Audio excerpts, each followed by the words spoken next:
Okay, everyone, we're about to get started. If we can silence our cell phones, close the back door, the side doors, I greatly appreciate it.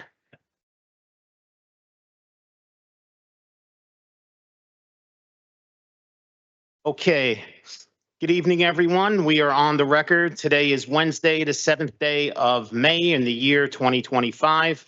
This is a regular meeting of the Jersey City Municipal Council. We had a scheduled 6 p.m. start. The clock on my cell phone is showing 6:13 p.m. May we have a roll call for the commencement of this meeting? Councilperson Hewlings.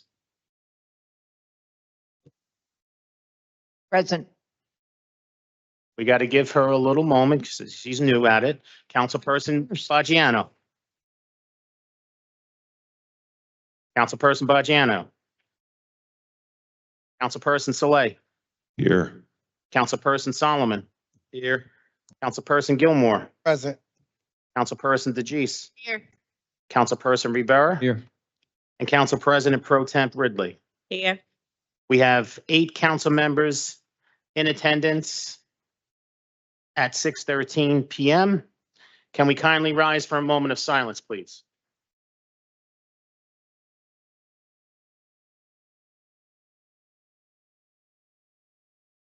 Jonathan Blunt, worker in HHS and also a local pastor.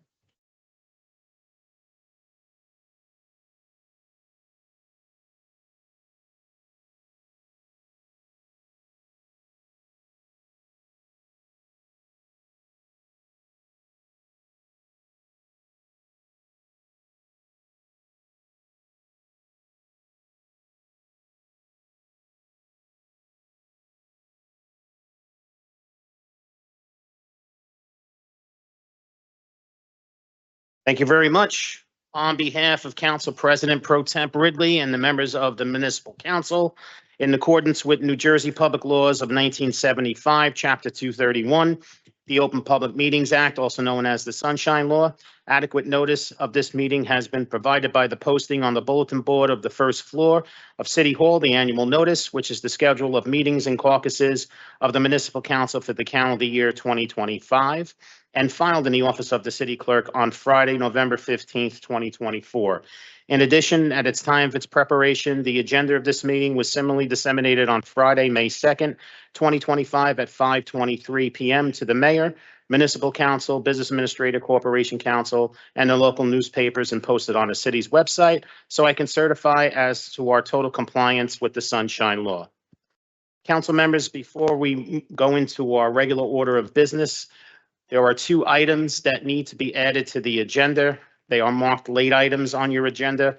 That's items 10.29, resolution 25-325, and item 10.30, resolution 25-326. The first one is 10.29.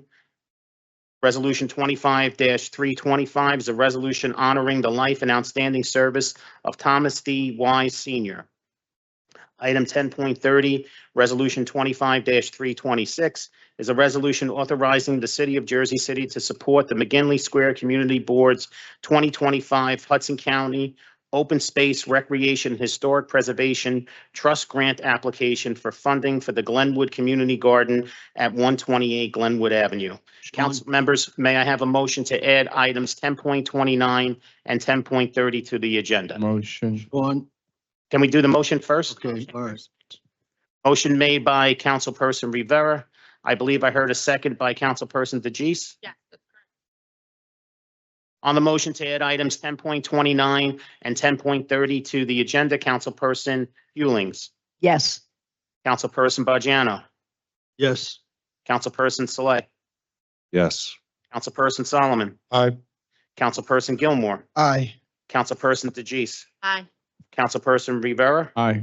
And Council President Pro Temp Ridley. Aye. Motion carries 8-0 to add items 10.29 and 30 to the agenda with Council President Waterman absent, and she will be absent for the entire meeting. Can I just say something? Sure. All right, this 10.30 it's a new resolution. It has nothing to do with the sale of the property. It's only that the county extends the time limit for a grant. And I just want the council to know that because so much talk about it this week, lawsuits, this and that. It has nothing to do with it. It's just a matter of extending the grant. Okay. All right, council members, we're going to move on to our regular order of business.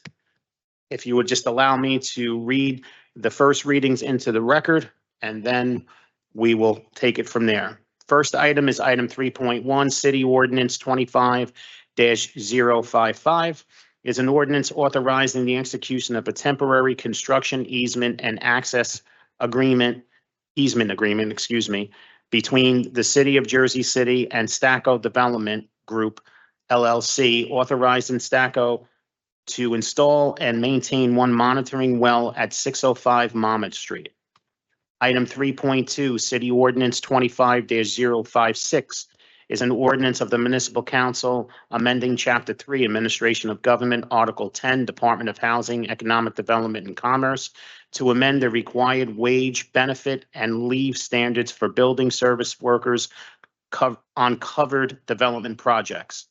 And item 3.3, City Ordinance 25-057 is an ordinance amending and supplementing Chapter 218, Multiple Dwellings of the Jersey City Code of Ordinances of the City of Jersey City by adding new Section 12 entitled Preventing Algorithmic Rent Fixing in the Rental Housing Market.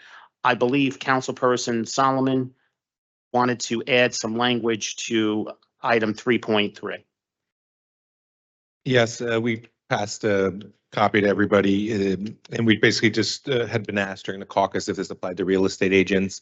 And we had said, no, it doesn't. And in communication with some representatives, we just wanted to clarify exactly how that was. So we made it very clear in both the definition sections, as you can see in the highlighted yellow, that licensed real estate agents are not included.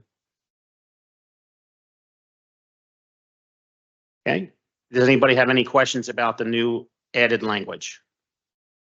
Hearing none, council members, I'm going to be taking a vote on items 3.1 through 3.3, but I believe Councilperson Hewlings has a question.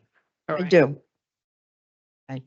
On item 3.3, ordinance 25057, has this been reviewed by the law department?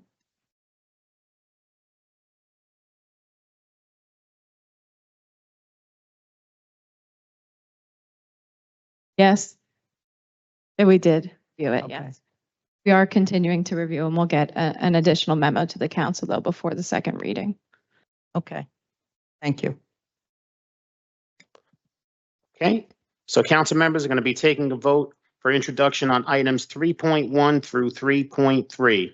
Councilperson Hewlings, Yes, Councilperson Bajano, Aye. Councilperson Saleh, Aye. Councilperson Solomon, Aye. Councilperson Gilmore, Aye. Councilperson DeGise, Councilperson Rivera, Aye. and Council President Pro Temp Ridley. Aye. Items 3.1 through 3.3 are introduced 8-0 with Council President Waterman absent. Okay, before we move on to our second readings, I believe there's a couple of items the council would like to defer to. And those items are item 10.4, 10.5, and 10.29. 10.4 is Resolution 25-300, which is a resolution recognizing Donna Phillips as Jersey City's Senior of the Year. 10.5, City Resolution 25-301 is a resolution to honor and congratulate Donna Phillips on being named 2025 Hudson County Senior of the Year. And item 10.29 is what I read into the record earlier. 10.29, Resolution 25-325 is a resolution honoring the life and outstanding service of Thomas D. Wise Sr. Council members, may I have a motion to defer to items 10.4, 5, and 29? Motion. Second. Motion made by Councilperson Saleh, seconded by Councilperson Rivera. On the motion to defer to the items, Councilperson Hewlings, yes, Councilperson Bajano, Yes. Councilperson Saleh, Yes. Councilperson Solomon, Councilperson Gilmore, Aye. Councilperson DeJeece, Councilperson Rivera, Aye. and Council President Pro Temp Ridley. Aye. Motion carries to defer to items 10.4, 5, and 29, 8-0, with Council President Waterman absent. First resolution is 25-300. Would someone like to read that into the record? Read it into the record, Sean. Thank you. The City of Jersey City is proud to recognize Donna Phillips as Jersey City's Senior of the Year. Donna was born in 1961 and is married to Robert Phillips. She has two daughters, Kaya and Daniela, son-in-law Juan, and two grandsons, Jordan and Julian. Donna attended Ferris High School and completed 2 years at Jersey City State College. Donna worked as a teacher's aide at the Board of Education for over 40 years at McNair and Dickinson High Schools before retiring in 2023. She worked with special education students and also worked with autistic students as well. When Donna worked at Dickinson High School around 2000, she noticed that many of the students looked hungry and wore clothes to school that weren't as clean as they should be. She became known for her ability to connect with students, often labeled as difficult, offering understanding, compassion, and even small snacks. Students began seeking her out, which caused her to start the care closet with her own funds and begin to get donations of food and clothing for students. In the beginning, she only worked out of a janitor's closet, but she soon had to expand. Some students came in for simple toiletries, such as deodorant, and then some couldn't wash their clothes. She treated every student as her own child and was always a willing ear if they needed help. When she ran low on supplies, she would go around and ask everyone who could give to donate $1 so she could replenish the closet. She began by giving away food, clothes, jewelry, socks, and hygiene and feminine products. Then people started to donate gift cards so she could buy what she needed. Friday afternoons were rough because some students would go home hungry and need food for the weekend. She often brought bread because some of the people might need food because the school would be closed. So she also took care of her students on the weekend. Her closet also helped fire victims from throughout the city who were enrolled in the Board of Education. She was always there for any student in need. Every Thanksgiving, she worked with the administration to get turkeys donated to the students most in need. When she retired in 2023, they closed the care closet and Donna began volunteering at the St. Paul's Church Pantry. Within 2 months, she missed her Dickinson family and reopened the care closet. She started volunteering 5 days a week, but since many people could only bring donations on Saturdays, she now gives 6 days a week of her life to these special needs children. April is known as Autism Month. She collected money and brought each student in the autism section of the school free Mr. Softy ice cream cones. For decades, Donna Phillips has tirelessly collected and sorted donations, organized seasonal drives, and partnered with local organizations and community stakeholders to support students in need. Over the years, Donna Phillips has been personally responsible for serving and saving over 300 students and their families. Donna has received the Governor's Award for School Support Staff twice and the Employee of the Month 3 times. She recently received the Shiro of Advocacy Award in 2025. Her mantra is, be part of the solution, not part of the problem. Now, therefore, be it resolved that the Municipal Council of Jersey City hereby recognizes and honors Donna Phillips as Senior of the Year. Her contributions, service, and dedication to the Jersey City community is greatly appreciated.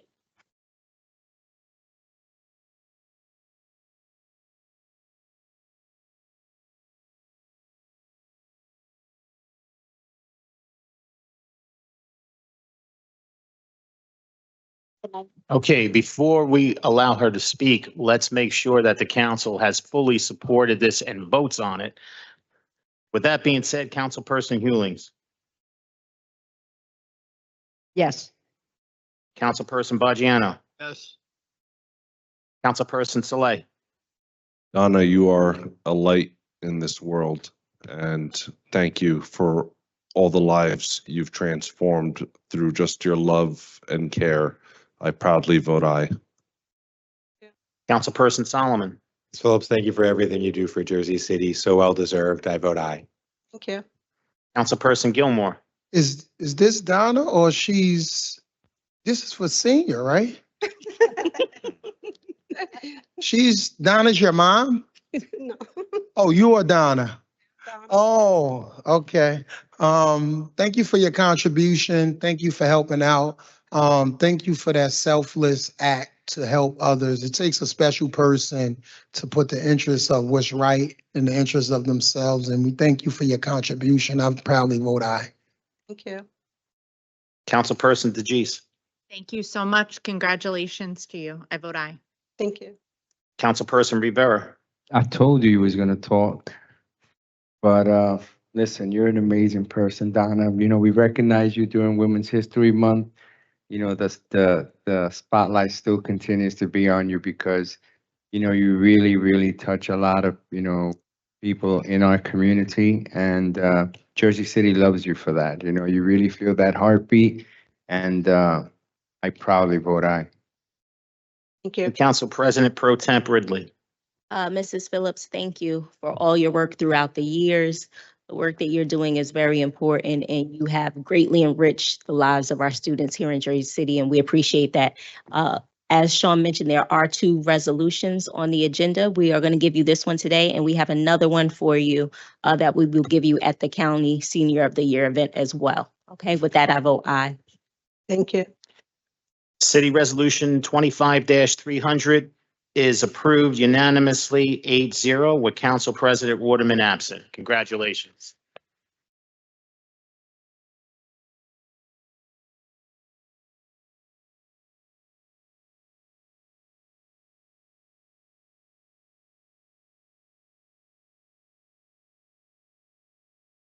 Do we want to vote on the other one real quick and then have her speak after that? Okay. So we're going to vote on the second one to stay where you are, Okay. if you don't mind. So council members are going to take in a vote on the second resolution for Donna, 25-301. Councilperson Hewlings. Yes, and Donna, I'd like to tell you it's an honor to meet you tonight. You're amazing. Thank you. Councilperson Bajiano. Yes, and Donna, congratulations. Councilperson Saleh. Happy to vote aye for this. Thank you so much. Thank you. Councilperson Solomon. Proud to vote aye. Thank you. Councilperson Gilmore. Aye. Councilperson DeGise. Aye. Councilperson Rivera. Aye. Gracias. And Council President Pro Temp Ridley. Aye. Thank you. Resolution 25-301 is approved unanimously 8-0 with Council President Waterman absent. Congratulations again.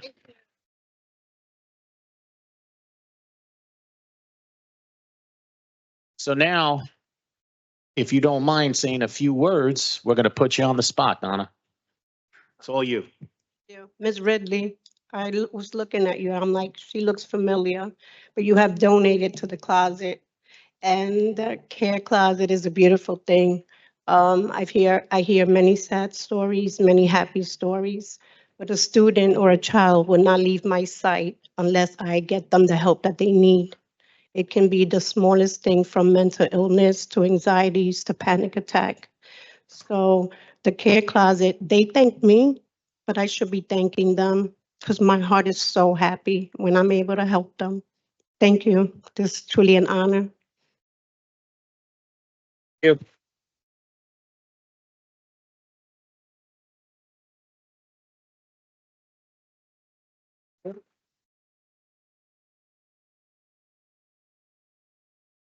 The council is going to take a quick picture with you, Donna. Just bear with us 1 second, okay?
It's May 30th, so we still have some time. Okay. Yes, yes. Congratulations. Get up.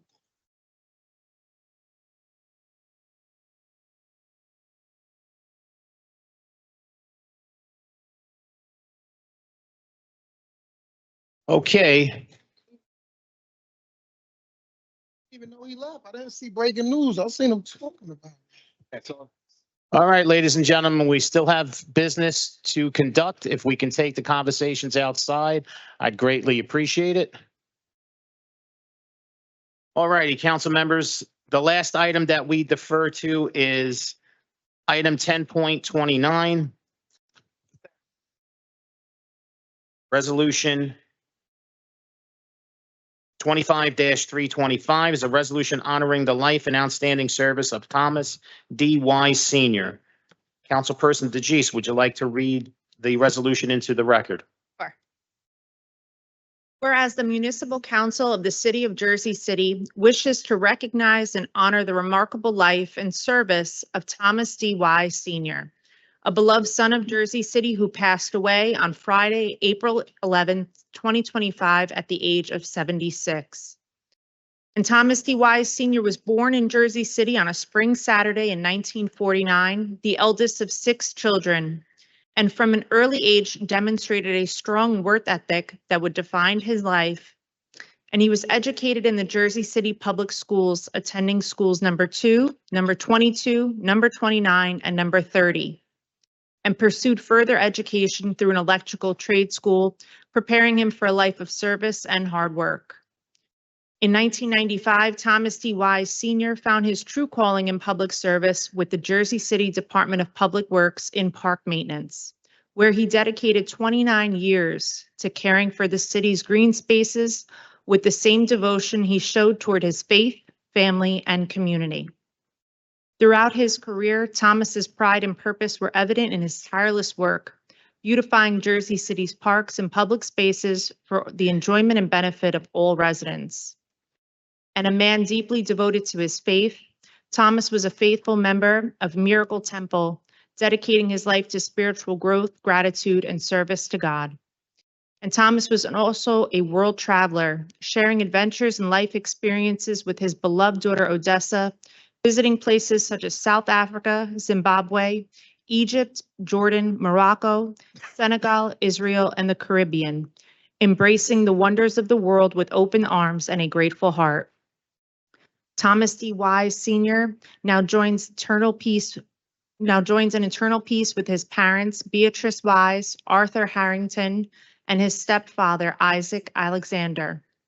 And Thomas leaves behind a loving family, including his children, Odessa, Troy, Thomas Jr., Patricia, and Kenneth, his grandson, Thomas Wise III, his brothers and sisters, a host of adoring nieces, nephews, cousins, and friends, and his fellow park maintenance colleagues who considered him not just a coworker, but a dear friend.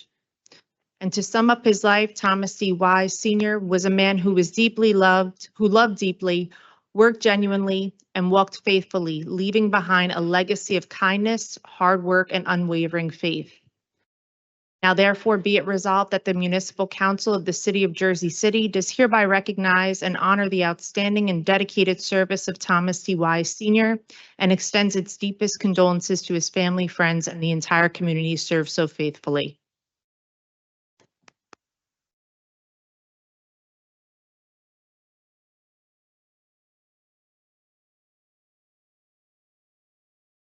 Council members, let's take a vote on the resolution, and then we'll ask one of the family members if they would like to speak on behalf of the family.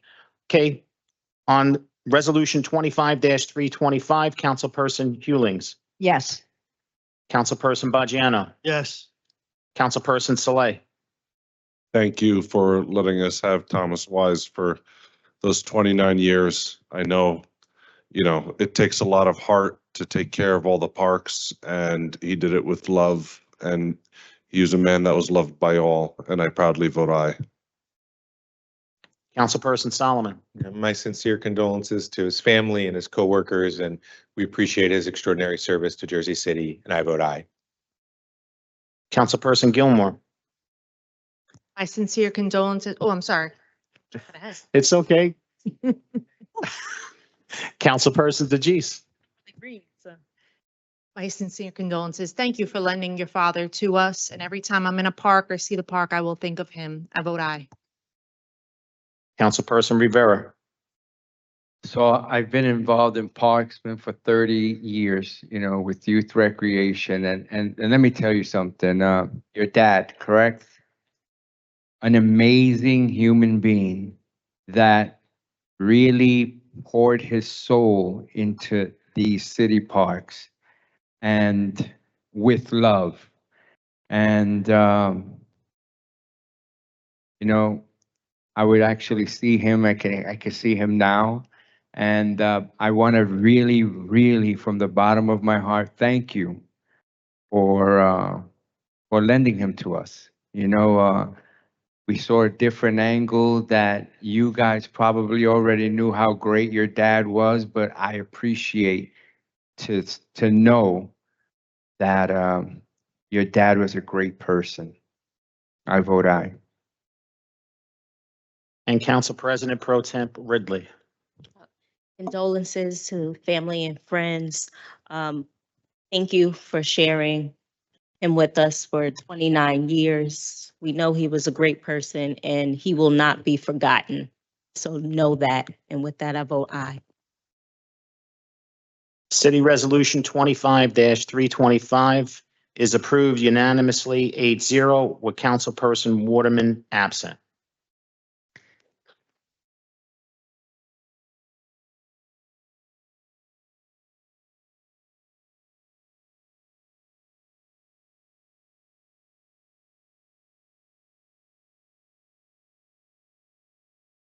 Just before we ask you to speak, I just want to say on a personal note that to thank your dad, your family for allowing him to serve for so many years of dedicated service with the city. And my sincere condolences to you and the family. Heaven has definitely gained another angel. Thank you. Thank you. Okay, if you can, I just identify yourself for the record for my court reporter. Yes, I'm Odessa Wise. Thank you. My father, Thomas Wise, served Jersey City with the same dedication and integrity as if he were serving in a higher calling. He lived by the greatest commandment in the Bible, to love God with all his heart and to love his neighbor as himself. My father took great pride in living out that principle every day. And yes, I thank you all because he did. We shared them with you, but I know that he blessed not only us, but the city and everyone in it. So I thank you.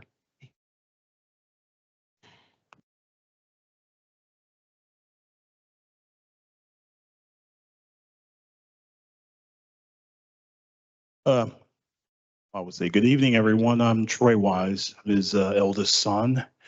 And my father was a servant to the city, just like I was. You know, I'm retired law enforcement. My sister is she's a teacher. And he would always say, what are you going to do when you retire? And I'm like, what are you going to do when you retire? We would go back and forth about that, whatever. But thank you for acknowledging his works here in Jersey City. It's great to be back here. I love the city, born and raised here, and you know, and thank you for his co-workers. You know, they loved them, and I appreciate that. Thank you.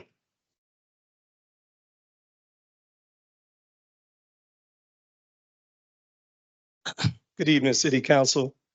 I'm Darrell Roberts, one of Tom's co-workers, good buddies, and Thomas Wise is an appropriate name for him because he was a wise man, very intelligent, loving, caring, just kind-hearted, and just wanted to take the time to say we're gonna love him, respect him so much, and miss him. And one thing about him, he loved his Baltimore Ravens. So, you know, I hope they have success. And he always wore his Brooklyn Dodgers hat. Like when he got in that work field, he reminded me of the late, great Jackie Robinson, we got in that field, it was nothing but home runs, man. It's a blessing. So we love you, Tom. We miss you. And I'm gonna end with this. He's smiling from heaven, asking this question to all of us. Excuse me, my brother. I got a question for you. Are you gonna answer it? That's it.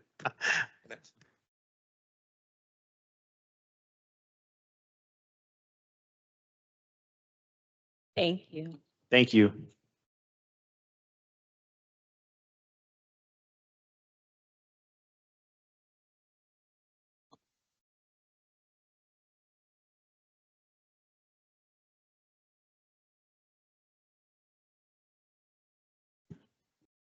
Council will present the resolution at a later time. We don't have the fancy one to give out to you today, but we'll present it at a different time for you, okay? Thank you again for sharing your dad with us.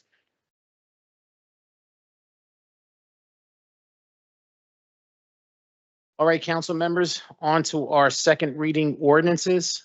Our first second reading ordinances, item 4.1, City Ordinance 25-050 is an ordinance to exceed the calendar year 2025 municipal budget appropriation limits and to establish a cap bank as per NJSA 48:4-45.15A. This is a public hearing on this ordinance. Any member of the public looking to speak, please come up to the podium and state your name for the record.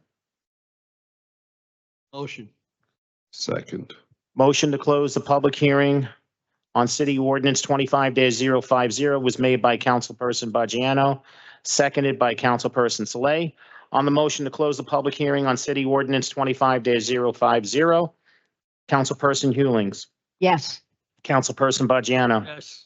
Councilperson Saleh, Yes. Councilperson Solomon, Yes.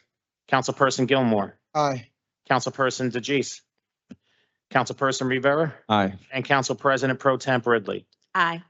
Motion carries 8-0 with Council President Waterman absent to close the public hearing on City Ordinance 25-050. For final consideration and adoption of City Ordinance 25-050, Councilperson Hewlings,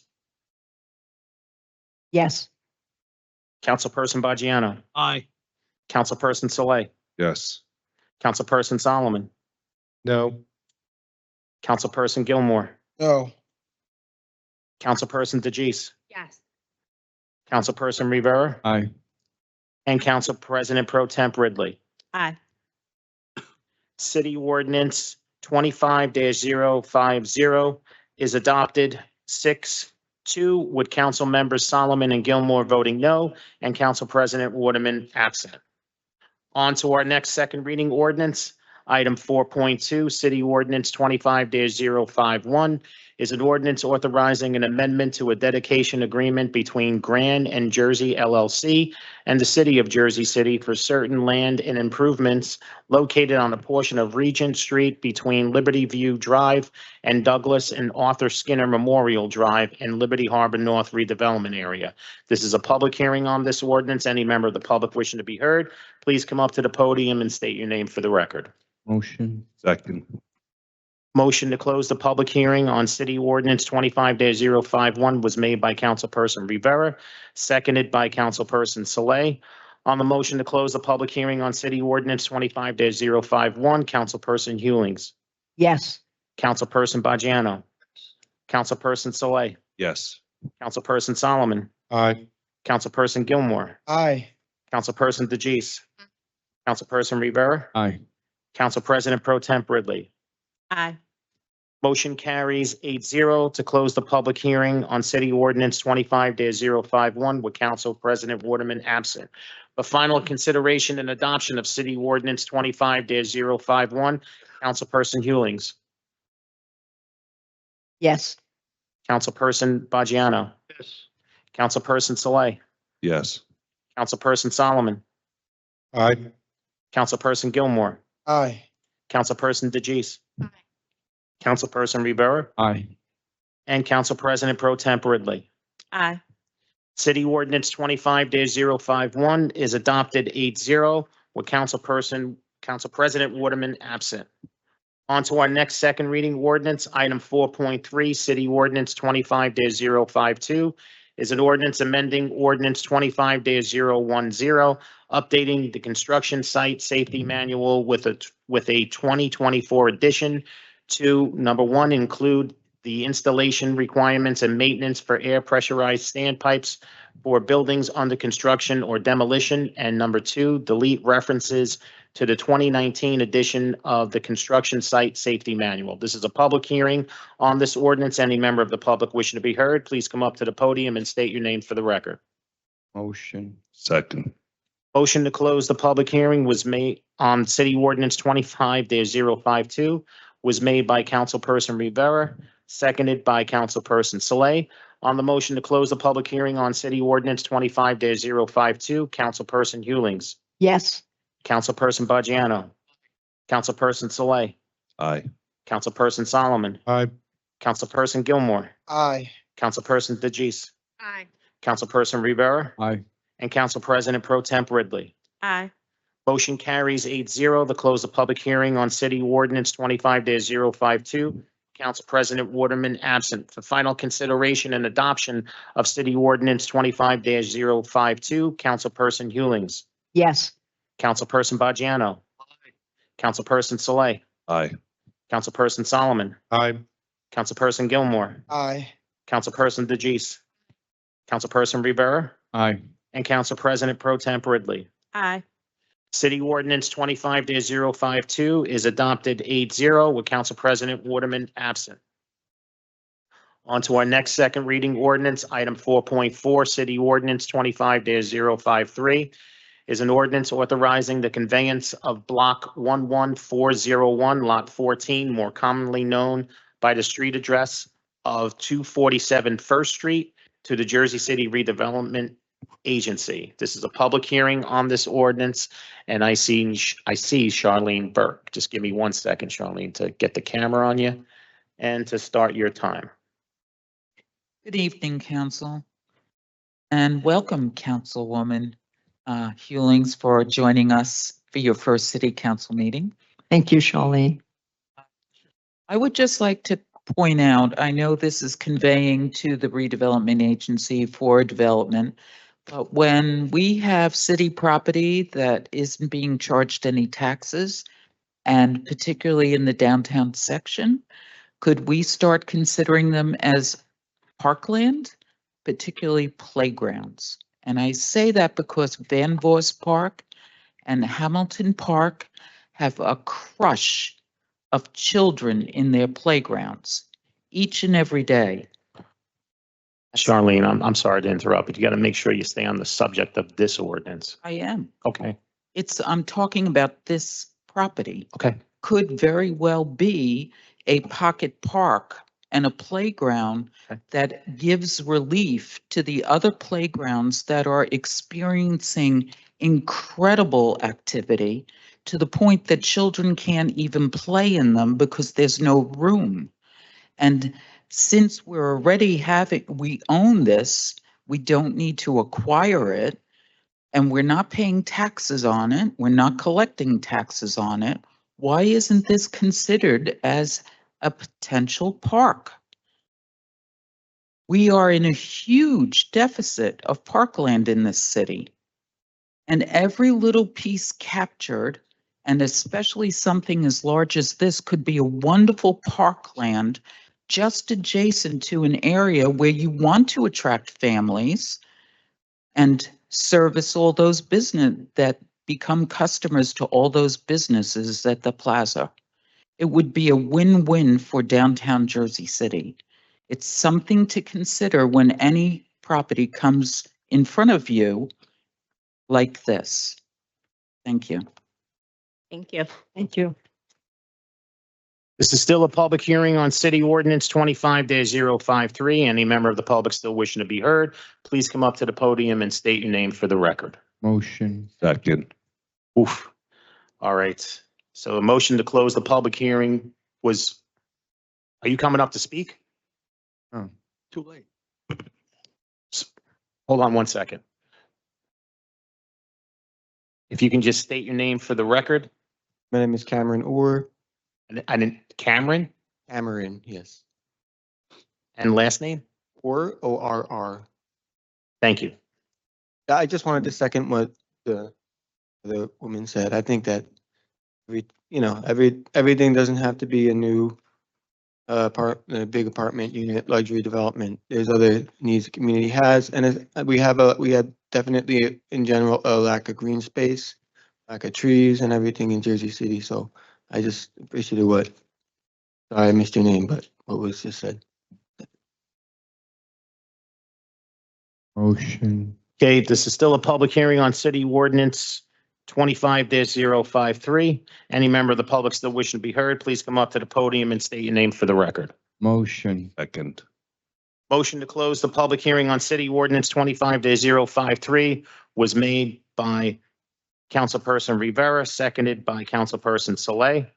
On the motion to close the public hearing on city ordinance 25-053, Councilperson Hewlings, Yes. Councilperson Bajiano, Councilperson Saleh, Aye. Councilperson Solomon, Aye. Councilperson Gilmore, Aye. Councilperson DeGise, Councilperson Rivera, Aye. and Council President Pro Temp Ridley. Aye. Motion to close the public hearing on city ordinance 25-053 is approved 8-0 with Council President Waterman absent. For final consideration and adoption of city ordinance 25-053, Councilperson Hewlings, Yes. Councilperson Bajiano, No. Councilperson Saleh, Aye. Councilperson Solomon, Aye, and just to address the questions, this is correcting a clerical error where a lot wasn't properly transferred over. It's to allow a daycare to have egress access so they can keep operating according to state laws. Obviously, the broader comments about finding more open space are greatly appreciated. Thanks. Councilperson Gilmore,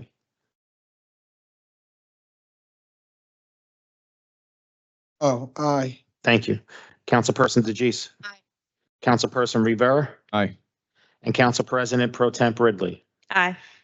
City Ordinance 25-053 is adopted 7-1 with Councilperson Bajiano voting no and Council President Waterman absent. On to our last second reading ordinance, item 4.5, City Ordinance 25-054 is an ordinance amending Chapter A 352, enabling ordinances of the Jersey City Municipal Code, renaming Courthouse Place from Baldwin Avenue to Oakland Avenue in Jersey City to Robert Byrne Way. This is a public hearing on this ordinance. Any member of the public wishing to be heard, please come up to the podium and state your name for the record. Motion. Second. Motion to close the public hearing on City Ordinance 25-054 was made by Councilperson Rivera, seconded by Councilperson Saleh. On the motion to close the public hearing on City Ordinance 25-054, Councilperson Hewlings, Yes. Councilperson Bajiano, Yes. Councilperson Saleh, Yes. Councilperson Solomon, Aye. Councilperson Gilmore, Aye. Councilperson DeGise, Thank you very much for doing this, Sean. Aye. Councilperson Rivera. Proudly vote aye. This is just to close the public hearing. I'm sorry. I'll do it twice then. I appreciate that. And Council President Pro Temp Ridley. Aye. Motion to close the public hearing on City Ordinance 25-054 is approved 8-0 with Council President Waterman absent. For final consideration and adoption of City Ordinance 25-054, Councilperson Hewlings, Yes. Councilperson Bajiano, Aye. Councilperson Saleh, Robert Byrne was a man of honor and integrity and a giant, especially in the city of Jersey City when it comes to clerks. And he will always be remembered. And I'm so happy you did this, Sean. I proudly vote aye. Councilperson Solomon. Well deserved, and I can't wait to attend the unveiling honor for the great Robert Byrne. So I vote aye. Councilperson Gilmore. Aye. Councilperson DeGise. I proudly vote aye for a great man and proudly stand behind his successor who has learned a lot from him. I know this is not easy for you either, so thank you for all that you do and for everything that you learned from another great man. Aye. Councilperson Rivera. Sean, a great man, gave the blueprint to another great man to be an amazing clerk. I proudly vote aye. Thank you. And Council President Pro Temp Ridley. Robert will always be remembered and he will always be a part of these chambers and a part of past councils and every council that comes after us because his legacy lives on. I proudly vote aye. City Ordinance 25-054 is adopted unanimously 8-0 with Council President Waterman absent.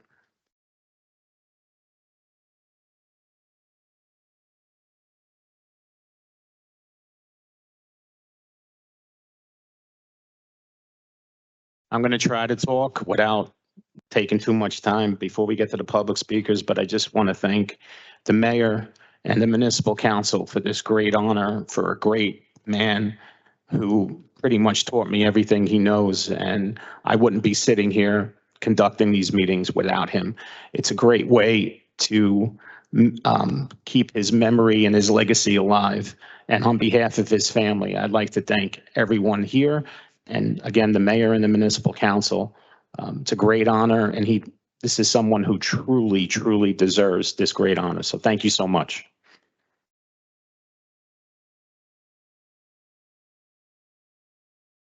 All right, on to our public speaking portion of the meeting.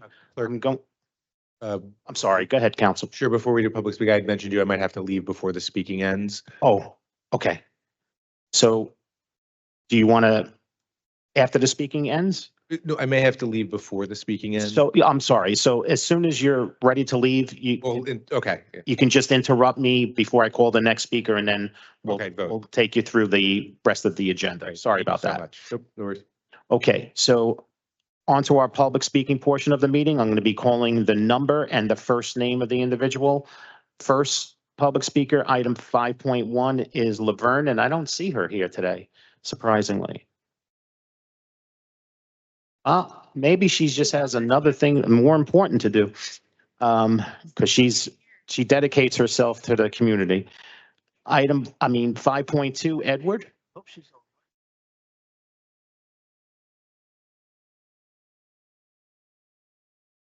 I'm here in protest tonight. The mayor is running for governor and he doesn't have my support. A lot of our community feels like he's burned that bridge. He hasn't earned the support to be our leader for the state, and everyone should know it.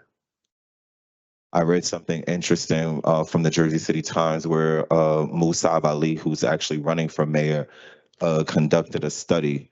And I appreciate him for his work. And gentrification is going crazy under the mayor's tenure. Approximately 3,000 African Americans in like a 10-year span has had to move out of here because of all the trauma from the policy here. He's no friend to our community. So in my heart, I have to say it. Everybody black and brown across the state and working class people across the state should know he's not your ally. He will not represent you in the state. He's forced us to move out. He's essentially displaced us, with many of his minions sitting here on the council. Let me tell you what else he's done. Almost 2 years ago, Andrew Washington was shot by the Jersey City Police Department while he was experiencing a mental health crisis. What the city failed to do was provide a comprehensive, humane policy for Drew. And the city is dragging its feet, the mayor's dragging his feet now to deliver humane services to us. How can we be hopeful under his leadership.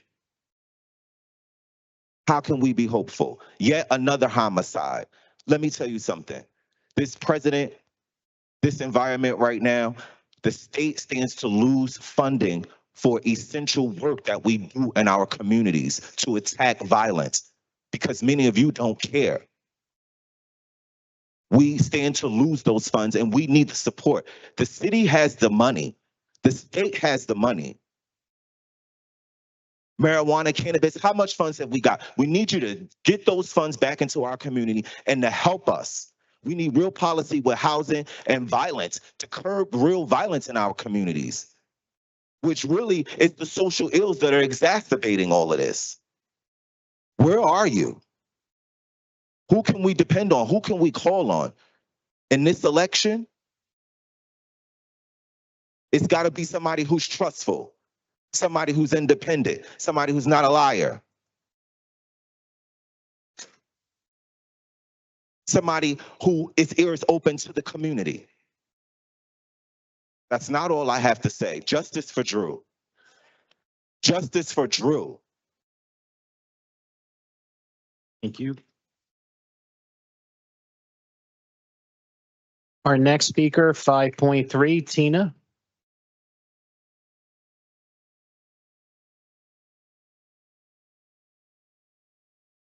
Hi, yes, my name is Tina Knowles, and yes, I do definitely work for Education at Gilmore.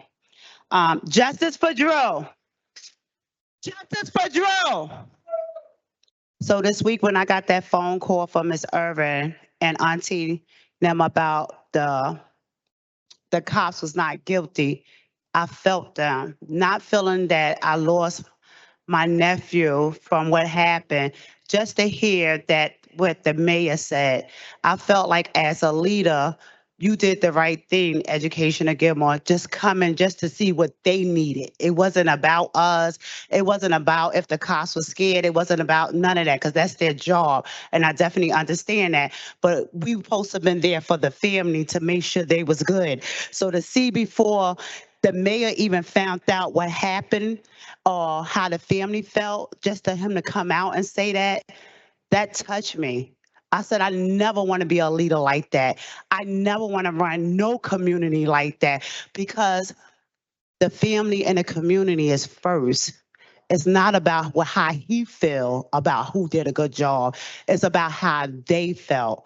So to see the come about election, it's not, I hate when people say all politician is crooked, all politician is liars. And I said, not the person who I walk with. I've been walking with him for a minute and we have not turned our back on the community. So to say that, I want us to find someone that will fit in these seats to make sure we do the right thing for the community. It's about that time. It's not about picking sides who your friend is. It's really about the community. And I always respect you because you don't hide behind closed door and say how you feel. You let them know how you feel. And that's what it's about. When I walk and I made that statement, boots on the ground, I've been giving out clothes almost 28 years to the community. And I say that boots on the ground, meaning that you know what the family needs. The mayor didn't know what we need for our community. Thank you.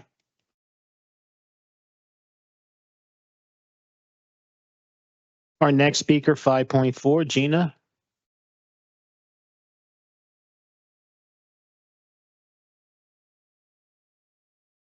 Good evening.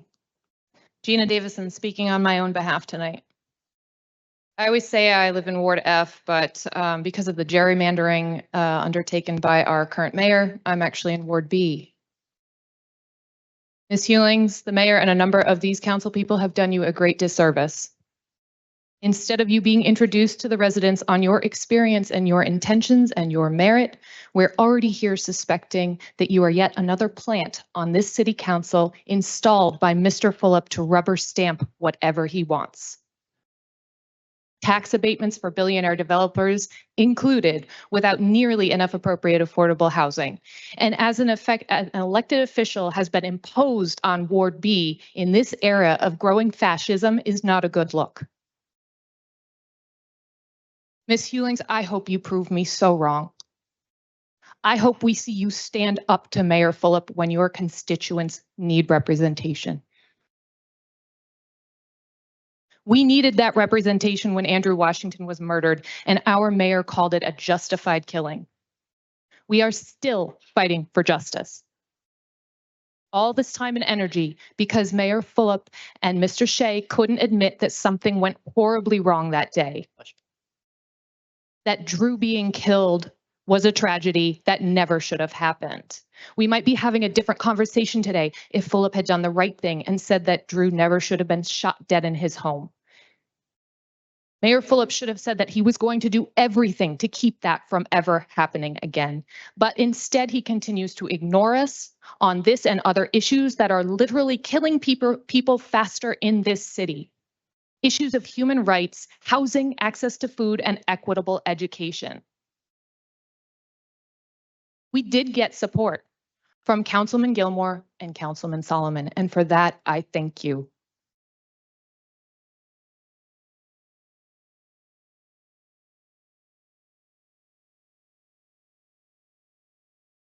Fulop has truly turned a corner, and you are all letting it continue.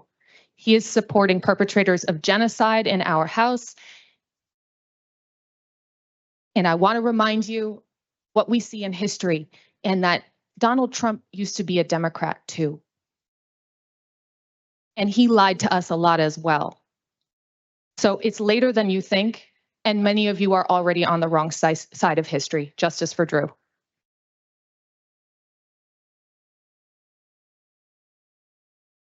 Our next speaker, 5.5, Anthony.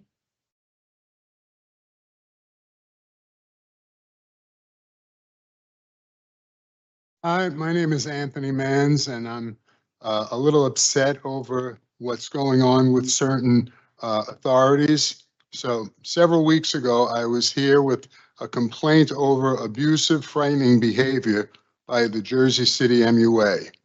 I was fined $9,000 for a mistake MUA made 5 years prior, issuing to my plumber an incorrect water meter. MUA also misinformed Veolia that the problem was merely a meter that wasn't measuring usage. Since this was a sprinkler meter, no usage, Veolia advised me to disregard their computer-generated complaint letters. Of course, MUA not only fined me $9,000, but also sent my account to tax lien auction. Imagine tax lien auction. It sounds and it is frightening. So frightening that I thought I was having a heart attack when I got the news. Fortunately for me, the fines have been rescinded and the tax lien auction averted. According to Veolia and the tax office, this type of crisis on the back of the average taxpayer happens quite frequently, leaving average small property owners frightened and abused. Is this what America has become? I would like to know who gave these unelected officials the right to frighten and abuse their customers. Did this council give them this power to abuse? I hope not. My hope is that this council will create a more humane way of dealing with average tax-paying citizens. How many of your citizens are subject to this type of misuse of power, especially now that the U.S. Postal Service can no longer be counted on to deliver the mail in a timely manner, if at all?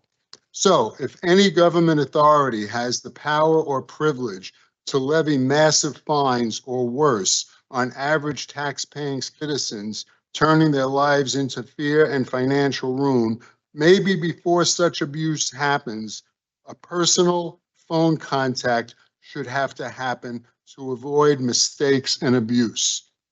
Fortunately, I had the good fortune to reach out to Councilman Saleh and his wonderful staff.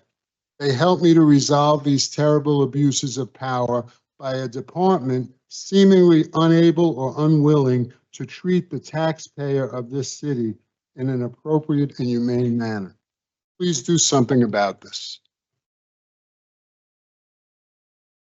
Thank you. Our next speaker, 5.6, Prasad. Prasad here? 5.6, no? Next, 5.7, Robin.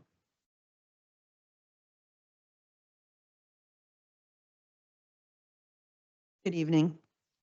My name is Robin Gorman, and I'm here to support the family of Andrew Washington. As you are aware, the grand jury chose not to indict the Jersey City police officer who shot and killed Andrew. Because these proceedings are sealed, we don't know if it was made clear to the grand jury that Drew had limited use of one of his arms after having been shot by a Jersey City police officer years prior to this incident.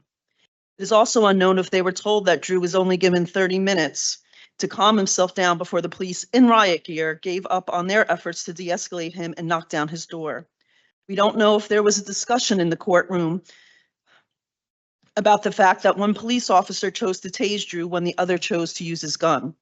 What we do know is that one of the criteria that determines whether or not lethal force by an officer is justified involves looking at what a reasonable officer on the scene would do in the circumstances. Given that two officers on the scene had two different responses, this raises questions. When the no-bill decision was made, the Attorney General's office was asked if the police officer would be held accountable in any way. The response was that this was up to the local police to decide. Given the vote of no confidence and the lack of change that has taken place in the department, one can assume that without great pressure from the community and city officials, not much will happen. This is why I'm here tonight. I encourage you all to support Drew's family in their quest for justice. They will be holding a rally tomorrow at 11 o'clock at the headquarters on Kearney Ave, and I plan to be there. And it breaks my heart that they've had to manage their grief and be advocates at the same time. But they continue to be strong advocates, and I encourage all of you and everyone in this room to support them tomorrow. They deserve our support. Justice for Drew. You. Our next speaker, 5.8, Ryan.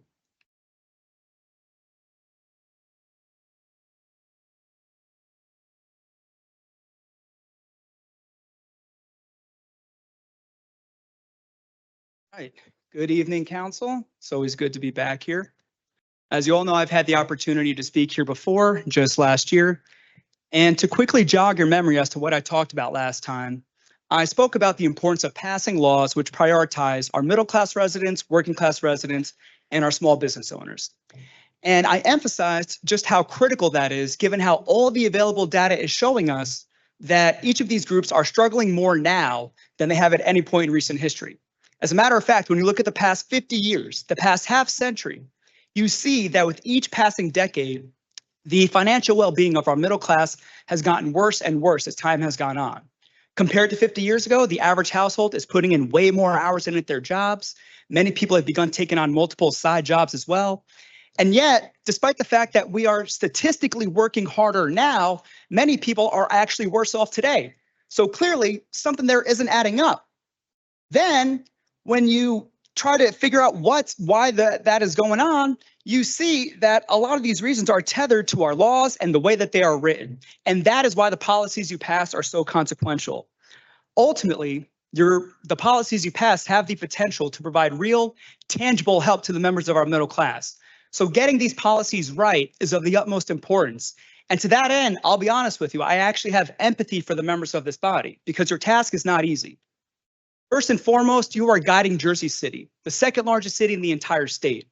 And by several metrics, Jersey City is on the precipice of an entirely new stage of growth. And as much success as we've been able to enjoy over these past 10 years, many indicators tell us that we are still on the precipice of an entirely new stage of growth, which, by the way, will only put your policies into stronger focus because at the end of the day, your decisions will dictate how this new wave of expansion is managed and, more importantly, who will be able to benefit from it. So, with that thinking in mind, our laws need to strike a very delicate balance where, on one hand, we maintain a very strong, healthy profit incentive so that business owners and entrepreneurs continue to come to Jersey City, invest here, and keep on building this city up, while at the same time, we need to make sure that our policies don't leave middle and working class people behind. It's a very delicate balance to strike. However, there have been multiple occasions where this body has proven it is entirely possible.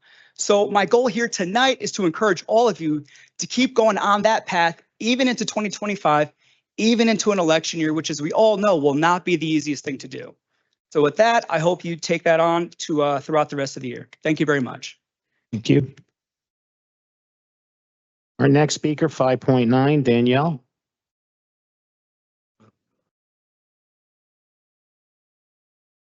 Good evening, council members. Jersey City stands at a pivotal crossroads. Whether we're discussing housing, transportation, or global solidarity, the question remains, who are we building for? Tonight, you will be voting on a resolution supporting the Jersey City Theater Center's proposed project at 575 Summit Avenue. It's a powerful vision, 100% affordable artist housing, a restored church turned cultural center, and space for performance, education, and community. This is the kind of development we should be fighting for, rooted in affordability, equity, and history. But most development in Jersey City doesn't look like that. We gave a 30-year tax abatement to the Center Pompidou, a luxury institution that won't pay property taxes for decades, while longtime residents are being pushed out of Ward C. The 28% affordable housing requirement at 701 Newark Avenue is a start, but it's not enough. We need affordability embedded citywide, not negotiated building by building. And we need safer streets designed for seniors, cyclists, kids, not just for speed or developers. The Safe Streets movement is asking for basic dignity in how we move through our city. Justice doesn't stop at our borders either. Last week's Israeli flag raising at City Hall was closed to press. Protesters outside, many of them residents, were labeled anti-Semitic for speaking out against the displacement and bombing of Palestinians. Let's be clear. Criticizing a government's actions is not hate. It's protest. It's democracy. The Council General said our two countries share the same vision of a thriving democracy. But in a real democracy, protest is respected and public events are open, not locked down. These fights for housing, for safety, for Palestine are all about one value, people over profit. So I ask this council to support community-led development like the JCTC project, as well as the McGinley Square Community Board Garden at 128 Glenwood Avenue. Strengthen tenant protections and rent control. Invest in safe, people-first streets, and defend the right to dissent, both here and abroad. Because a city isn't great because of its skyline. It's great because of its people. And we deserve a city that fights for us. Thank you.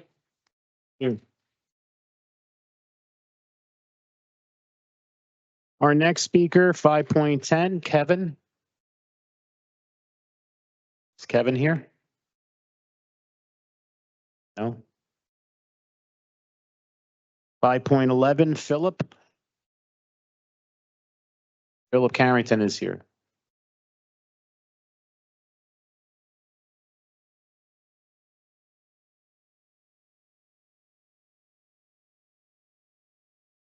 Evening, Council.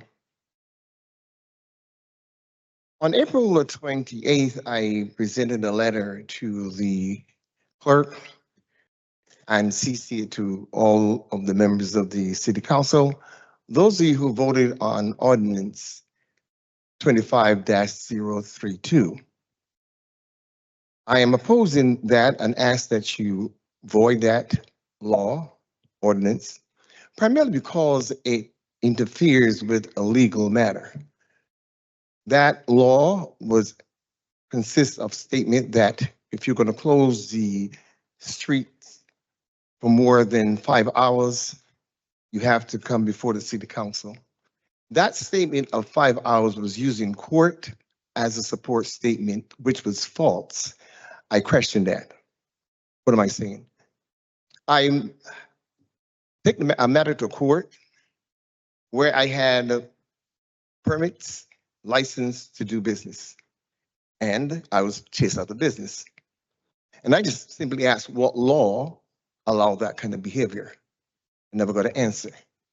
The law department flipped it and say that my permits were denied, that I have in my hands was denied. That's not really true. And that they do not approve the closing of any streets over 5 hours. And again, I ask, what law say that? There's no law that ever say that. And so this new ordinance, again, was made. I know the law has some other words, but the particular 5 hours is extremely important. So it gives them an edge, or give you an edge, because you are a defendant as well. And so in fairness, you need to amend that. Of course, I sent the letter to the appellate court to address that particular case. This is really real. This is not the first time the city did this junk to me. A couple of years ago, I took a matter to court challenging a municipal law that never exists. They made a particular law says that I could not run a community facility in 127-133 Martin Luther King. Anybody else could except me in that particular place.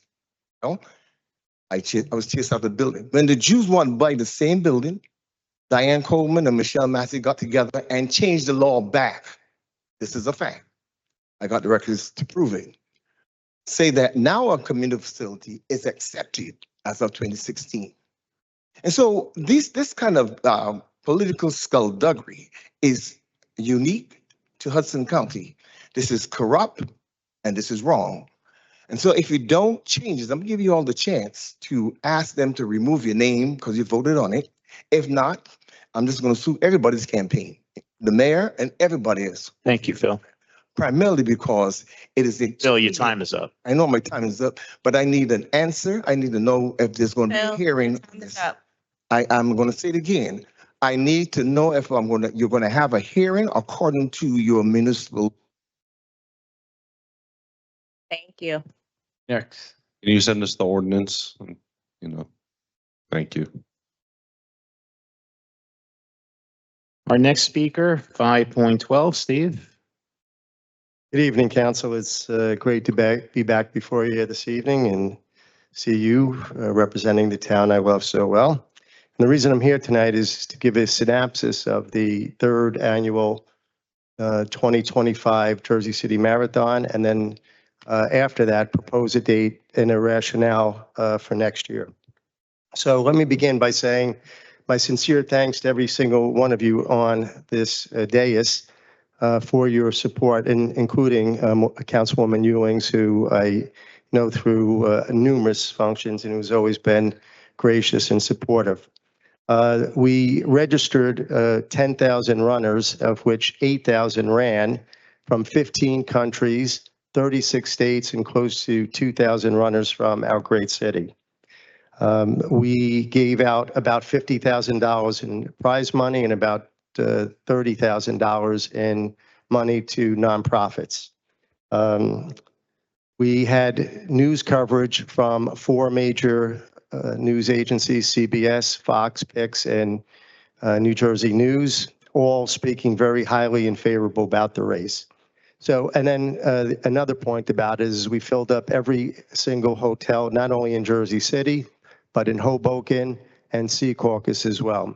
We filled up every parking garage, and that whole week we had people from throughout the universe and this area visit our local restaurants and shops.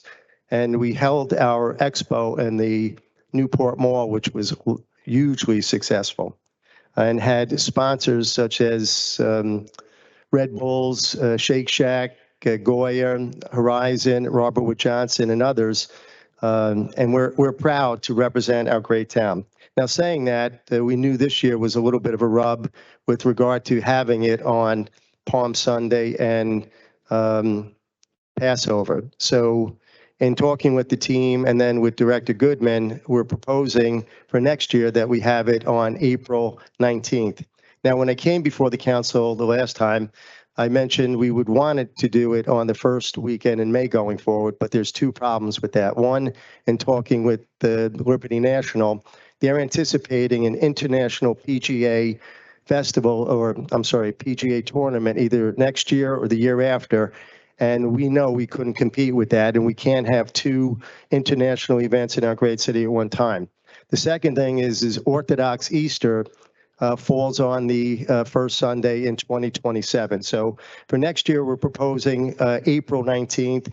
We cleared that already with Director Goodman, and I'm going to seek a resolution through Council President's office, and I'll be back to speak about it. Thanks again for your support and have a great night. Thank you. Our next speaker, 5.13, Tom.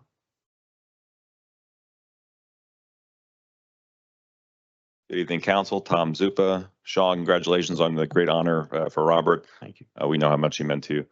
Last month, we were here in favor of the project at 701 Newark Avenue, which had 25% affordable and 100% union labor, which is unheard of in Journal Square and a great progress. But the city has miles to go for those residents who often get left behind in our community, specifically workers in those buildings.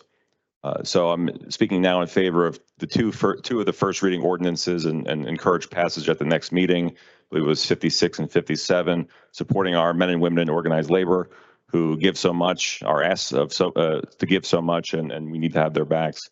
And also the renters in this community, which are the overwhelming majority of residents in Jersey City do rent. The fact that the rent algorithm, which has taken the notice of the Attorney General's office and state legislation, as long as I believe the county is also taking a stance on it. So I applaud Councilman Solomon for addressing those two issues. One, protecting fair wages and work conditions for our workers in the tax abated buildings and throughout the city, and also renters from unfair rent prices. Also, I see my friends from McGinley Square and Glenwood Avenue. Please support their community garden. Thank you. Our next speaker, 5.14, Eve. People's Council President James Solomon. The Fulop for Governor campaign has overthrown City Hall. Please make it stop. I have permanent brain damage from repeated landlord carbon monoxide attacks and destruction from landlord financial attacks. This results from Mayor Stephen Fulop and Team Fulop's failure to enforce housing law, follow basic public accounting statutes, and basic rules of court.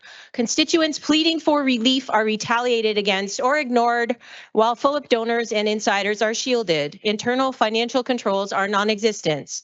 Now, the Ward B City Council seat was just given to the MUA as requested by $10,000 Fulop donor lobbyist Richard Hayes. The city, meanwhile, has no rent control ledger. Fulop isn't controlling rent prices when he won't keep a ledger of what the legal rent prices are. That violates NJSA 48.5-4 and Chapter 260 rent control ordinance. Accounting month close should be done on the 6th business day with public financial review by the 10th day. Where is it? The 2024 audit should be done by now. Where is it? The city must address audit violations within 60 days by filing a plan of correction with a DCA under NJAC 530-6.5.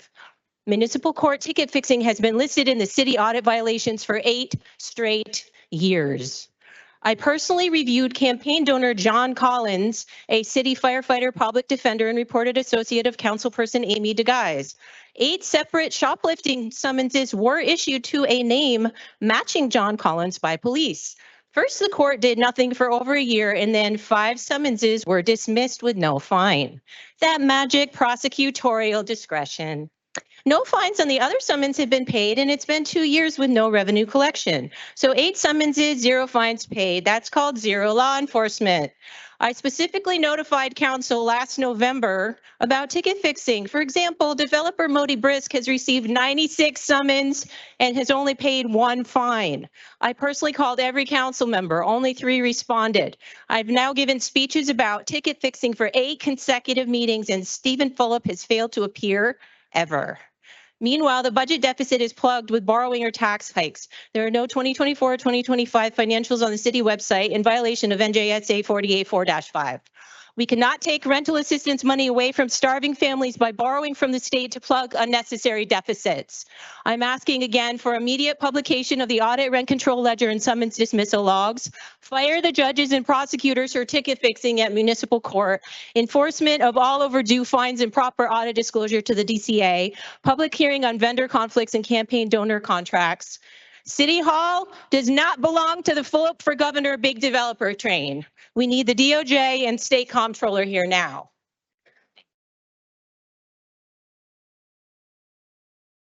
Our next speaker, 5.15, Kevin.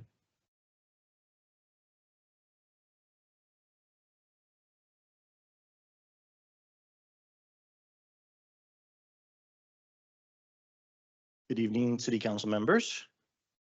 I'm Kevin Weller, President of the Portside Towers East Tenant Association, and the first New Jersey plaintiff to file what has become the largest real estate antitrust class action in American history, targeting RealPage, Equity Residential, and more than 25 of the nation's largest landlords for algorithmic price fixing. Tonight, Jersey City stands at a historic crossroads. Ordinance 25-057, sponsored by Councilman Solomon, thank you, addresses what the New Jersey Attorney General confirmed 2 weeks ago. Algorithmic pricing systems are being used to artificially inflate rents across our state. The AG's investigation validates exactly what I've been documenting since I filed my lawsuit on April 7th, 2023. The AG lawsuit reveals a troubling reality, stating verbatim, quote, defendants coordinate to ensure their conspiracy maximized prices even in markets subject to rent control legislation.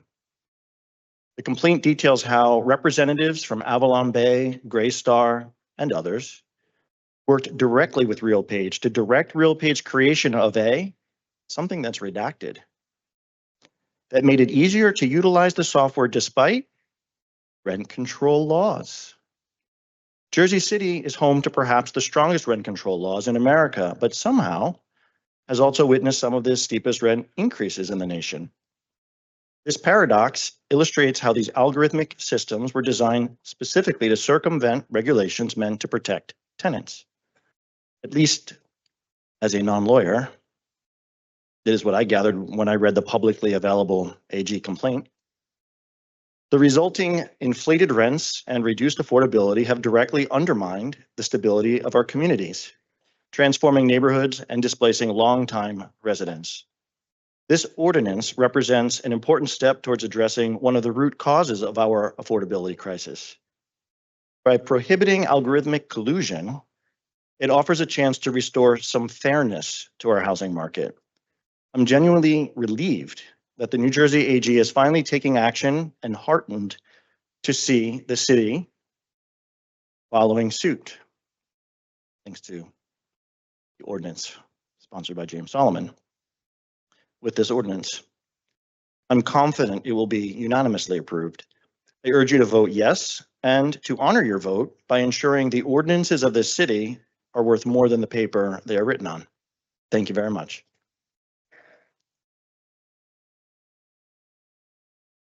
Our next speaker, 5.16, Sylvia. Not here. Thank you. Our next speaker, 5.17, Suvi.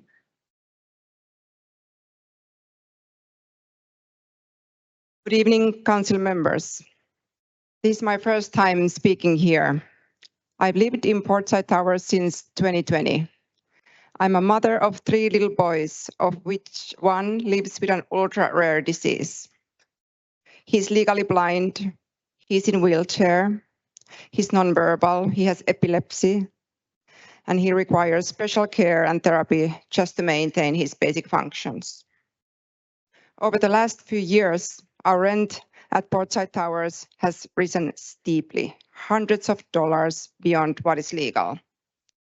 At the same time, as our housing costs went up, the basic building services my family heavily relies on began to fall apart. For more than a year, the elevators in our building were unreliable or completely out of order on a daily basis. During that time, I was pregnant, but I had sometimes climbed 7 flights of stairs while carrying first the wheelchair and then the child who can't walk, just to leave or go to our home. I was hoping that my son would not need emergency care we couldn't reach. With the illegal rent increases, we had to stop some of his therapies because they are very expensive, as you might know. His ability to eat orally declined, a direct outcome of being forced to choose between essential care and skyrocketing rent. I hope with this you'll understand that there are many very vulnerable people out there. Some cannot even hold their head up, like my son. Their rights and well-being needs to be protected. Rent control can do that very effectively. We're told by Portside management that this is just how things are. But when you're a parent watching your child lose abilities because of housing costs, that's hard to accept. I know that Portside situation has been raised before here and that many tenants, including me, have submitted documentation, complaints, and stories. After all these years, I can only hope the city will finally engage with us and work towards solving this situation. My son really counts on you.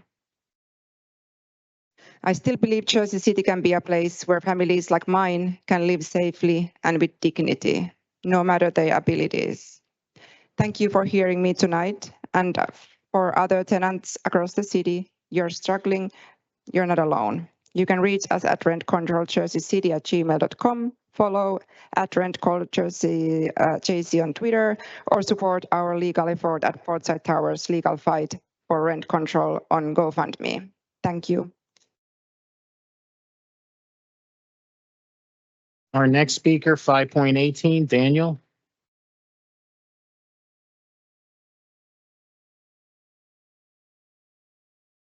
On April 23rd, Attorney General Matthew J. Platkin and the Division of Consumer Affairs announced a lawsuit against RealPage and several of our state's largest landlords for allegedly colluding in a rent-raising scheme, violating state and federal antitrust and consumer protection laws, and forcing many of us Jersey City residents or New Jersey residents to overpay rents or be kicked out of their homes.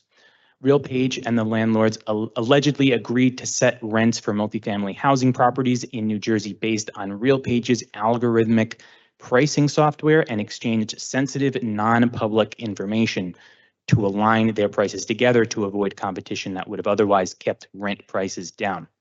And all of this happened at our expense. And as a result of the greed of some of the state's largest landlords, we are currently overpaying hundreds or even thousands of dollars every month.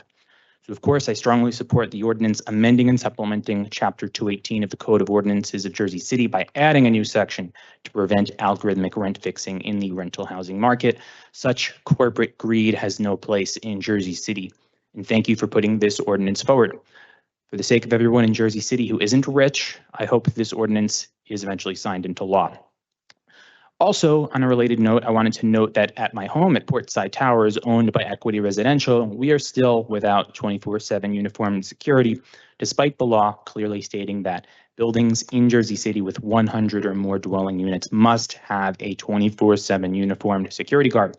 And we are still without a resident superintendent, despite the law clearly stating buildings such as ours must have a resident superintendent.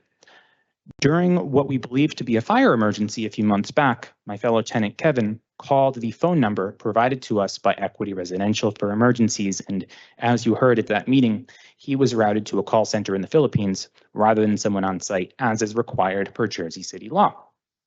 Equity Residential has continued to violate this city's laws at our expense. We could have used 24/7 uniformed security when an attacker chased a woman into our building last year, leaving a trail of blood. We could have used 24/7 uniformed security when a bullet pierced a young child's window in one of our buildings last year. We could have used a resident super when a fire and a subsequent flood from the sprinkler system occurred last year, an emergency that left several tenants out of their homes for weeks. We've continued to log the violations of the city's Code of Ordinances via the appropriate channels, and we've continued to present these violations to the city. So I thank the city for reviewing the complaints made and taking them into consideration. Thank you.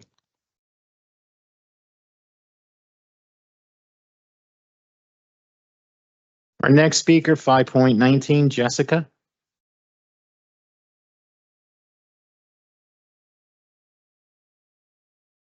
Council people, good to see you. Councilman Solomon, thank you. My name is Jess Rasulo. I've lived in Jersey City for 12 years, and I come before you today, not just as a renter, but as a concerned citizen who believes in fair competition and transparent markets. Ordinance 25-057, addressing algorithmic rent fixing, isn't merely a tenant protection measure. It's about preserving the integrity of our local housing market for everyone. When I first moved to Jersey City, I was struck by the diversity of our housing options and neighborhoods. But recently I've watched as friends and neighbors receive nearly identical rent increases across different buildings owned by different companies. We're witnessing the disappearance of true market competition as algorithms replace independent business decisions. The technologies targeted by this ordinance represent a fundamental transformation in how housing is priced. Unlike traditional market competition, where landlords independently respond to supply and demand, these algorithmic systems create an information sharing network that functions like a digital cartel. Property managers like my landlord, Equity Residential, aren't just using data to set competitive pricings. They're using centralized systems that recommend coordinated pricing strategies across the market. This isn't hypothetical. The U.S. Department of Justice has already begun investigating these practices nationally, recognizing their potential to violate antitrust laws. By passing this ordinance, Jersey City would join a growing movement of municipalities taking proactive steps to ensure housing markets remain truly competitive. What makes this ordinance particularly important is its focus on corporate landlords and institutional investors. While mom and pop landlords typically set rents based on local knowledge and direct costs, large property management companies use these sophisticated systems to maximize yields across entire portfolios, treating housing like any other financial asset to be optimized. The ordinance's enforcement mechanisms are reasonable and targeted. It creates both public enforcement channels and a private right of action, ensuring that tenants have recourse if they suspect algorithmic collusion is affecting their housing costs. By addressing algorithmic rent fixing before it becomes even more entrenched, we can ensure that technological advances serve our community rather than undermine fair housing markets.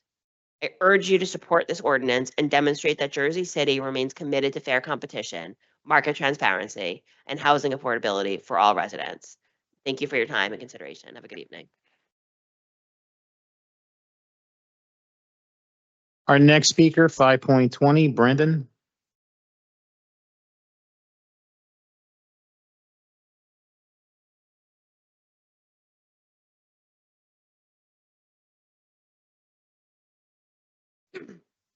Good evening, ladies and gentlemen. My name is Brendan. I live in Jersey City. I'm here to speak about supporting the ban on algorithmic pricings on rent. These tools use fancy algorithms to conduct and facilitate alleged price fixing between different landlords, resulting in all residents receiving higher and greater rents. In the past, these were called trusts, where multiple companies would get together, form a trust, and use that to raise prices. This was cigarettes, railways, electricity, bullets, metals, everything. A certain president of ours, the Trust Buster, sort of worked to put an end to that with the Trust Busting Act. Now with technology, we have new trusts, but they're called algorithms instead of trusts. Now let's pontificate. I'm not going to speak about what these machines, I want to explain what this is doing. Let's pretend, for instance, I am a landlord. I own multiple units, multiple properties with tons of units in Jersey City. I'm very wealthy, and I'm likely avoiding many of Jersey City's great ordinances about controlling my properties, ensuring people are safe, all those great things. Now, in a fair market, one of my analysts might set prices based on average apartments in the city, will raise based on economic conditions and availability. But with RealPage, we don't have to do any of that. We don't have to do any research. I just get to put in how many properties I currently have, how much my space is, and RealPage combines the information from every landlord in the surrounding area to tell me how many units I should have open for rent, how much I should raise. Should I raise 10% just to keep them there, or should I raise 50% because I want to kick them out and get new renters in because the market's hot? It can tell me that other people need to rent and not to put more properties on the market. This is facilitating trust. This is facilitating a trust to ensure that prices will always go up, only go up, never go down. This was deemed illegal in the 30s in the United States, and it's happening today under price fixing. These algorithms are being used to destroy and disregard any form of rent control and property to actually protect the people who live and create the city.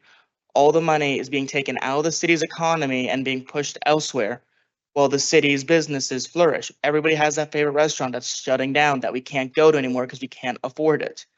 Restaurants, buildings, everything is getting more expensive in the city, and nobody has any money unless you're extremely rich and you're getting your nice investments. Thank you.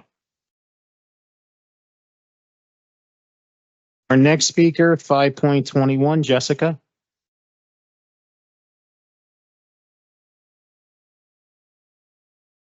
Thank you, Ward. There you go. You can hear me now. Good evening, City Council. It's good to see you. As you know, my name is Jessica Brand, and I'm both a scientist and a tenant in Ward F in Jersey City. And I'm here to speak in support of the proposed ordinance from Councilman Solomon to ban the use of algorithmic rent setting tools like RealPage and YieldStar. As someone trained to evaluate systems, I want to be very clear. These pricing algorithms are not neutral.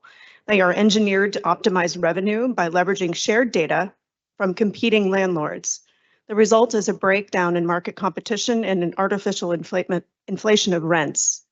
According to a 2022 investigation by ProPublica, in cities where RealPage's algorithm was widely adopted, rent prices increased significantly faster than local demand could justify. This isn't arbitrary, and it's something that you should be paying attention to. In fact, I would really appreciate your attention right now, but it appears the majority of you are not paying attention because you're looking at your phones. Properties using the tool often raised rents in lockstep, even when basic economics would suggest stabilizing or reducing prices. That's not market behavior, it's algorithmic coordination. I felt it personally. Since 2021, my rent has increased by over 50%. Since 2021, my rent has increased by over 50%. This wasn't due to building improvements, believe me, upgrades in service, or increased neighborhood demand. It was driven by a system that adjusts prices based on occupancy thresholds and competitor data without regard for the financial strain on tenants. It wouldn't be possible to know the things that you know in this software unless they were calling each other basically, except now they have this really convenient software that they all just log into. New Jersey AG Platkin recently filed an antitrust lawsuit against RealPage and 10 New Jersey landlords for alleged collusion in statewide rent-raising schemes. Multiple class action lawsuits have been filed, including by tenants in New Jersey, alleging that these tools facilitate digital price fixing. But let's be clear. This ordinance, Council Solomon, as much as I appreciate the sentiment, would not prohibit landlords from setting rents, right?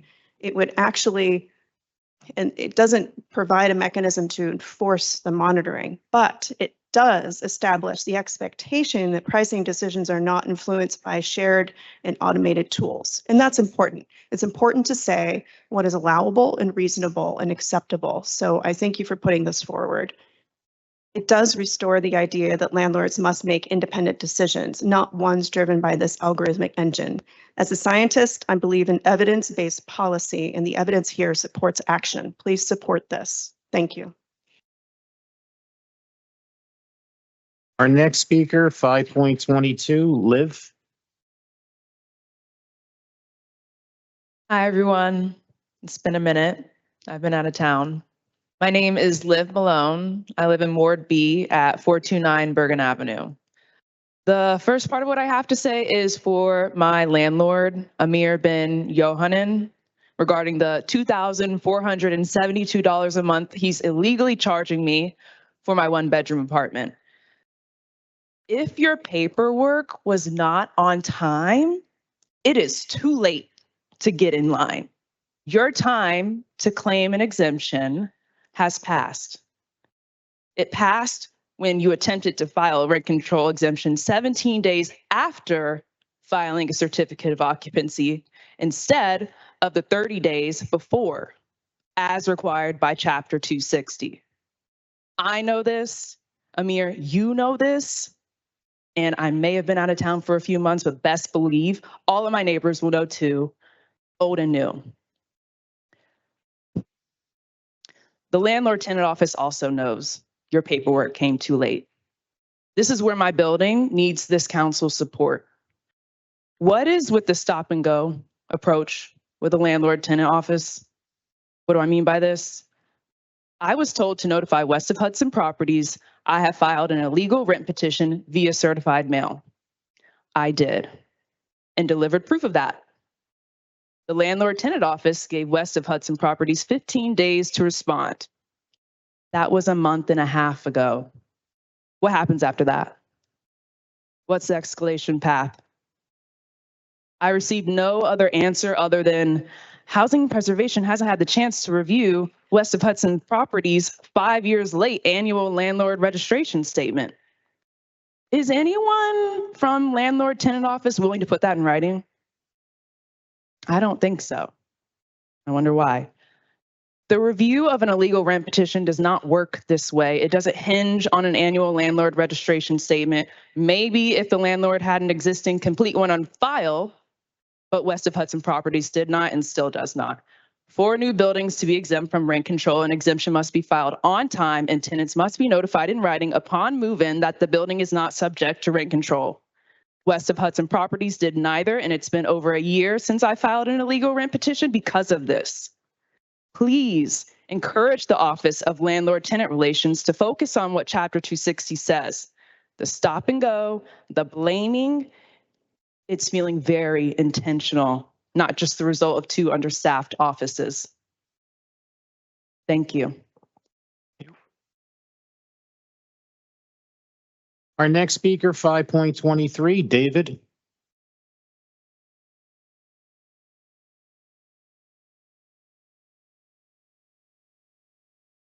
Good evening, members of the council. I had a whole speech that was ready to go today about Real Page. I was going to start by saying that not everyone who has tattoos is a gang member, and not every gang member has tattoos. And there's a gang operating across the US, and the members are the large real estate companies which are doing algorithmic rent fixing. And they don't meet on a street corner. They don't meet at all. They operate through under the aegis of a cybercrime organization. And in all honesty, it was a pretty good speech. But I'm not going to make that speech tonight, and I'm happy to say that because I recently learned that an ordinance is being considered that would ban algorithmic rent fixing in Jersey City. So I want to say 2 things. One, I strongly support this proposed legislation. Landlords already had enormous structural advantages over tenants, and they don't need more, particularly ones that are kind of blatantly illegal, like operating a cartel. The second thing I wanted to say is I vote. I vote for everything from president down to school board and back up. I'm like the old guy in the Aristophanes play who got up early every morning because he wanted to go be a juror and vote. And I'm definitely going to vote for council, for mayor, and for governor. Having said that, I don't come to bury you. Tonight I come to praise you. And I am very pleased to know that you are considering this legislation. And Mr. Solomon, please accept my thanks for introducing us. And I hope that you will give it due consideration. Thank you very much. Okay, before I call the next speaker, members of the public, we're just going to go a little out of order. Our councilman has to leave the meeting, so I wanted to make sure he was able to vote on the remaining items, and that's Councilperson Solomon. Councilperson Solomon, I'm going to be taking your vote on claims and addendums 1, 2, and 3. Just make sure your mic is on, Councilman. I vote aye. Thank you. And on items 10.1 through 10.10, with the exception of 10.4 and 5, which were approved earlier. I vote aye. Thank you. Items 10.11 through 10.21. I vote aye. Thank you. And for the balance of the resolutions, items 10.22 through 10.30, with the exception of 10.29, which was approved earlier. I vote aye on all. Thank you so much, Councilperson Solomon. Send my apologies to the public speakers who I'll miss after this. Okay. With that being said, I am going to go back to the public speakers. Our next speaker, 5.24, Barbara.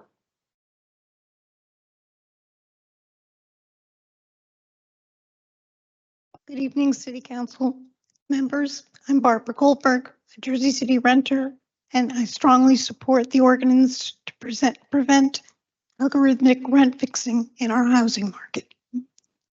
While we often discuss rent control and affordable housing requirements, we rarely address how technology is being weaponized against tenants.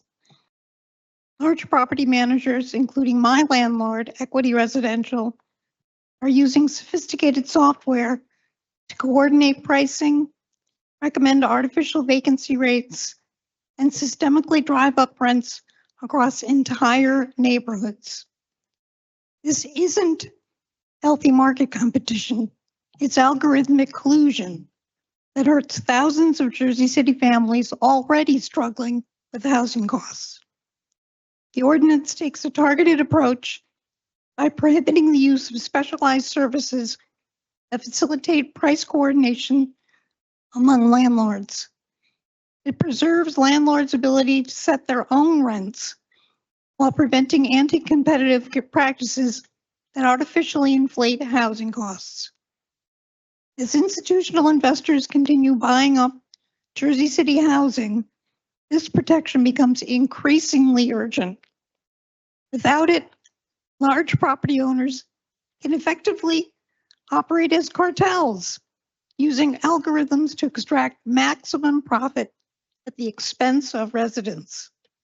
By supporting this ordinance, you'll help ensure that Jersey City's housing market operates fairly and competitively, making our city more affordable and accessible to all.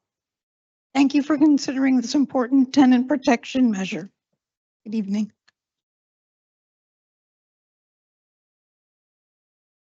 Our next speaker, 5.25, Joel.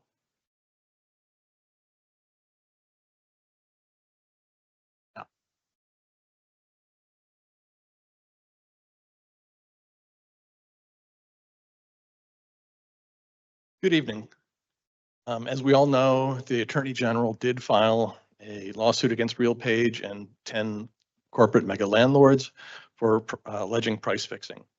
Among things that they mention in the introduction, they talk about defendants' collusive imposition of inflated prices on New Jersey renters, which they concealed from renters and achieved by exploiting the gross power imbalance that exists between landlords and renters, also constitutes an unconscionable commercial practice under the New Jersey Consumer Fraud Act. Certain defendants further violated the CFA by making misrepresentations to New Jersey renters, including as to the reasons for those inflated prices. That's a direct quote. They go on to say, RealPage and defendant landlords have orchestrated a deliberate and unlawful scheme to deprive New Jersey renters of a competitive market for multifamily apartment rentals and the lower prices that would result from that competition. They have conspired to replace normal market forces with pricing software designed to drive rents to levels that exceed what would prevail in a competitive market. This lawsuit seeks to hold them accountable for their unconscionable misconduct that has forced hundreds of thousands of New Jerseyans to pay unlawfully inflated prices for what is often the single largest expense in their lives, rent. As Kevin and Dan have mentioned certain paragraphs in this complaint, especially the representatives of the defendants, Avalon Bay, Graystar, and others working directly with RealPage to direct their creation of some sort of a program that made it easier to utilize software despite rent control laws. More recently, defendants have also extracted rents based on COVID-19 pandemic. This suggests a deliberate, this is now not a direct quote, but it does suggest a deliberate effort to circumvent rent control laws by RealPage and its corporate clients. These may include specific features or modules in the algorithms to navigate around rent control restrictions, such as adding fees or charges not explicitly covered by rent control. And we have seen this with our landlords, Equity Residential. They have instituted new fees for, quote, smart home technology, which they introduced into our homes without telling us that it would be a fee, and it was allegedly optional. Reservation fees for sports, gyms, and lounge areas, new bike storage fees, And another part of the RealPage software that they pointed out in this complaint was the aggregation of data may be used to identify submarkets where tenants are less likely to challenge illegal increases due to immigration status, lack of familiarity with local tenant protections, and other submarkets. So we do encourage all of you to vote yes for the ordinance 25-057 and roll back these egregious practices. Thank you. Our next speaker, 5.26, Gracie.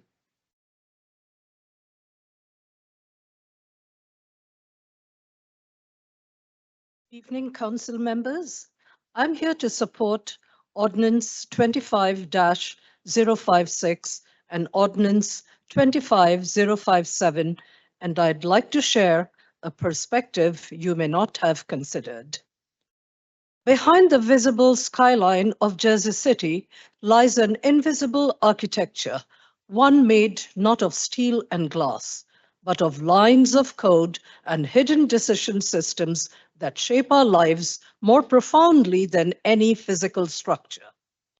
I noticed this invisible architecture when my rent increased by an amount that defied explanation.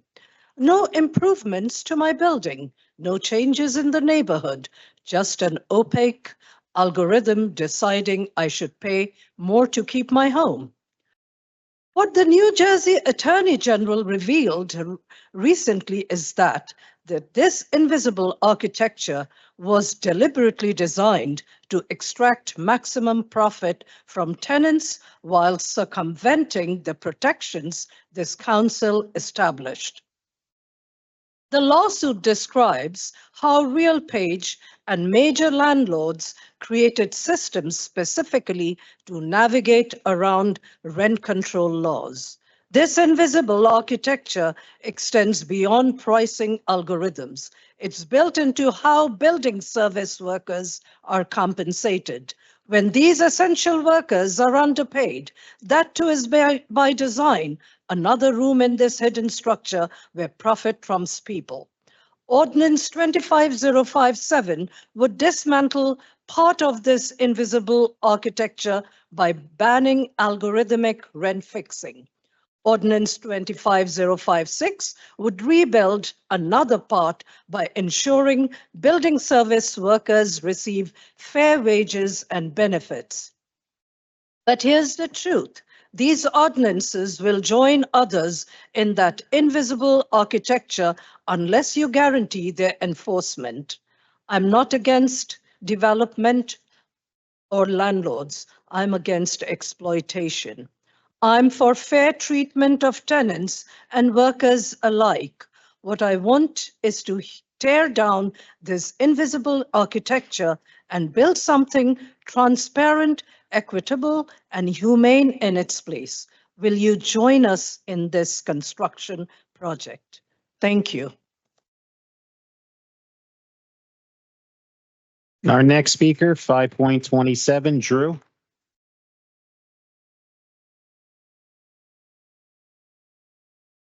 Good evening. My name is Drew Kochanowski, and I speak today on behalf of the thousands of renters in Jersey City who are struggling with rapidly rising rents and housing insecurity. Ordinance 25-057 before you today addresses a critical but often hidden factor in our housing affordability crisis: the use of algorithmic pricing software and data sharing practices that enable landlords to coordinate rent increases across our city. Many residents don't realize that large property management companies like my landlord, Equity Residential, are using sophisticated algorithms to maximize profits at tenants' expense. These systems recommend keeping certain percentages of units vacant to artificially restrict supply and drive up prices.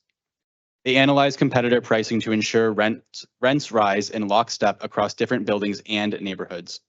This isn't the free market at work, it's algorithmic collusion.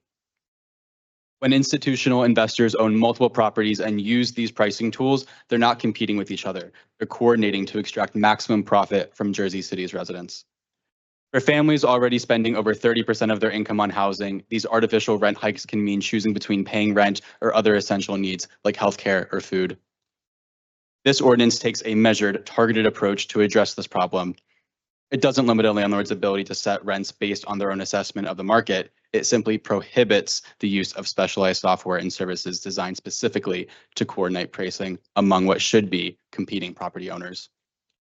Jersey City has experienced tremendous growth and development. That prosperity should benefit all residents, not just property investors using algorithmic tools to squeeze maximum profits from our community. By passing this ordinance, you're supporting housing affordability and fair market practices.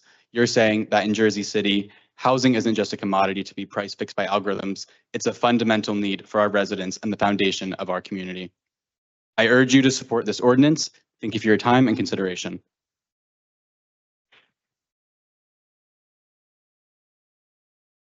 Our next speaker, 5.28, Stephanie. Good evening, council members. My name is Stephanie, and I live in Portside Towers West. Tonight is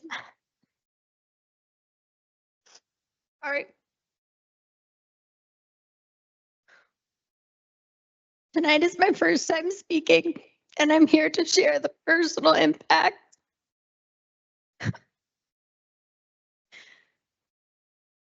of Equity Residential's failure to comply with the Rent Leveling Board's October 2023 ruling. Thank you. Under that decision, I can afford to renew my lease in November. However, if Equity raises the rent based on inflated illegal base rents, as they did last year, I may no longer be able to stay. This apartment has been my home. I lived there with my fiance, who tragically passed away last April from an unexpected brain bleed.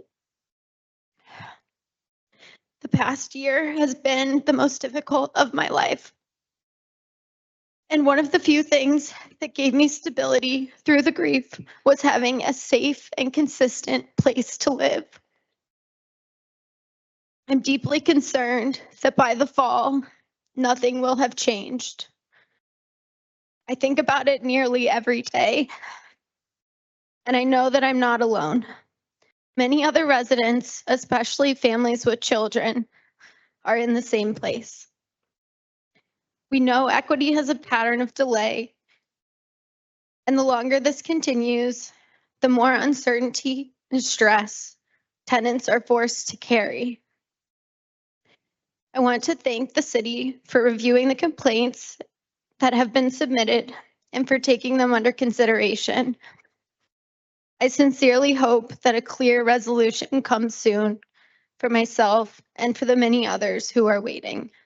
Thank you for listening.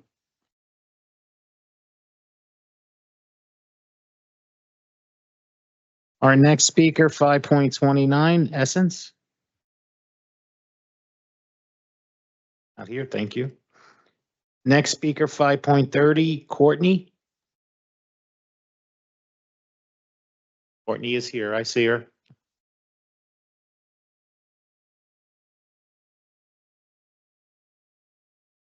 Good evening, Council. My name is Courtney Walker. I'm an organizing member of Nitty Gritty Jersey City. I'm here today to voice support for Ordinance 25-056 and 57. On the first one, 56, this would help raise, the standard wage for workers in these buildings. Very frequently people move into these buildings and the service is incredibly poor because there's a high turnover rate with horrible wages being paid to folks who are working in these buildings. And so we need to raise the standard wage that these buildings are, paying their workers to help support their residents who are they are, gouging money from. And, especially looking in the larger national environment with tariffs, inflation, and the overall economy, tariffs are expected to cost the average American $3,500 a year. Put that, I could buy a plane ticket home, concert tickets, a night out, add 10 other different fun things on there, but instead that's going to food, rent. These workers need help. The second ordinance here is the algorithm, rent pricing and coordination between landlords.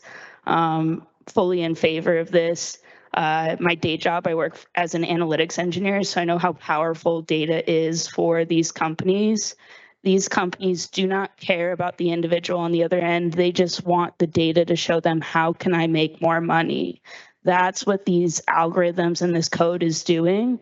It could also not be more timely with ChatGPT. That thing is supercharging the ability of engineers to produce high quality code in a very fast way. So a person cannot keep up with the technology that is trying to gouge every last penny of them. So you have tariffs, people who are already struggling with high rents here, companies who are taking advantage of technology that's letting them work faster than ever before. It could not be more timely to pass these two ordinances for our city residents. Thank you. You. Our next speaker, 5.31, Nathan.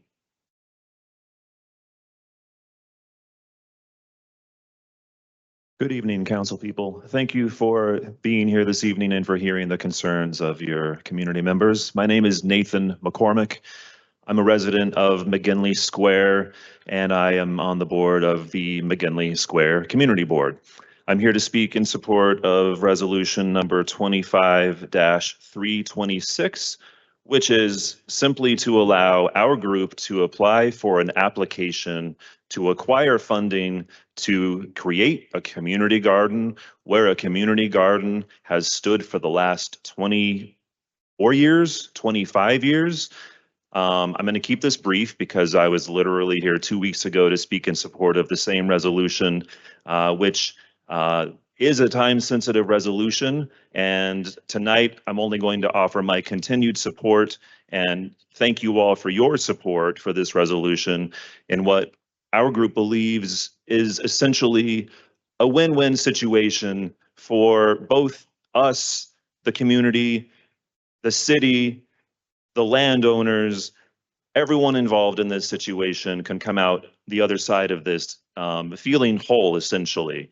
That's all we're asking for, is an opportunity to preserve the garden that has, again, been there for 25 years. And with this resolution, this simply allows our group to even be able to apply for a grant, to even attempt to have a conversation. That's all this resolution is asking for, and we ask you for your continued support. Thank you very much. Thank you. Our next speaker, 5.32, Sandra.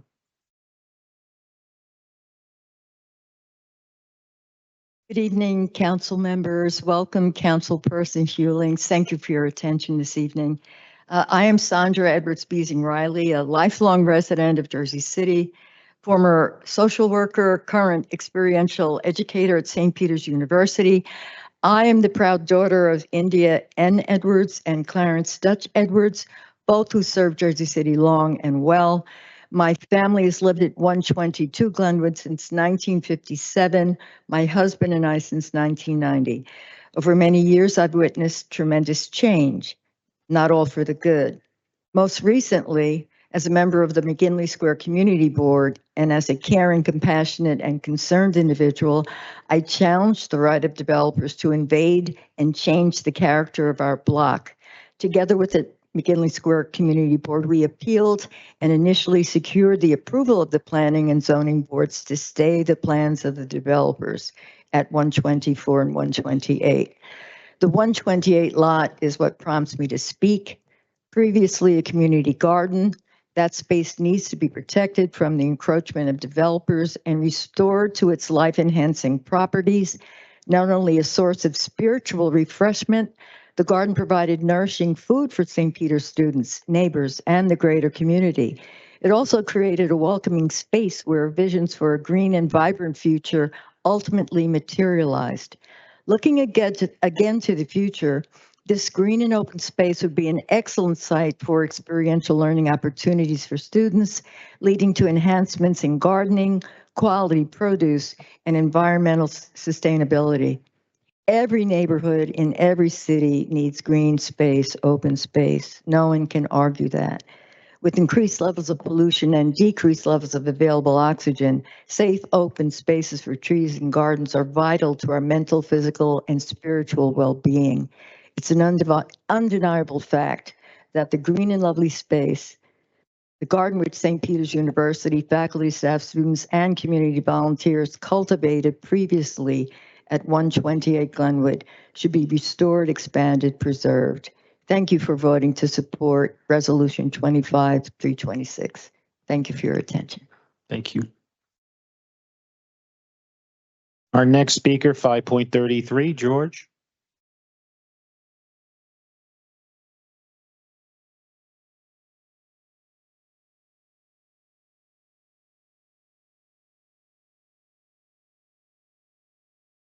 Good evening, council people. I, like my two preceding speakers, was here a couple of weeks ago regarding 128 Glenwood Avenue. I've given you some pictures to show you the green area that is still available. And there's also a picture of 124, which shows the monstrosity that was built next to our house. We used to enjoy sunsets. But as a result of the developer building this monstrosity, we no longer have sunset, and they've also cut back our tree in the front, which cuts down on the oxygen coming into our area. And we are looking at losing another piece of property, green space, where we will lose trees and oxygen, and the city cannot afford to lose much more oxygen because given the nature of development, we are creating more CO2. Instead of creating oxygen. So I am imploring you to at least consider voting for resolution 25-326 so that we can have a conversation on keeping this a green area so that there is some space in Jersey City that will provide some relief for, as it has been in the past, the community garden, you know, a nice place of respite. As my wife previously said, you know, we just need more spaces like that. And our block has just been inundated. And with, I mean, there's rumors that they're going to be an additional 350 bedrooms on our one single block. And we can't afford to lose more green space and add another 15 or 20 bedrooms without any parking.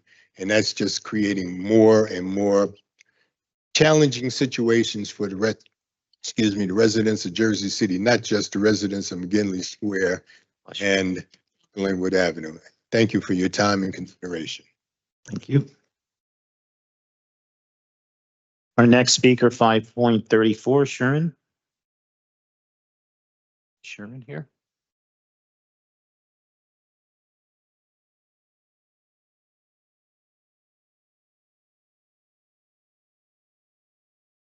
Hello, my name is Shireen McCormick.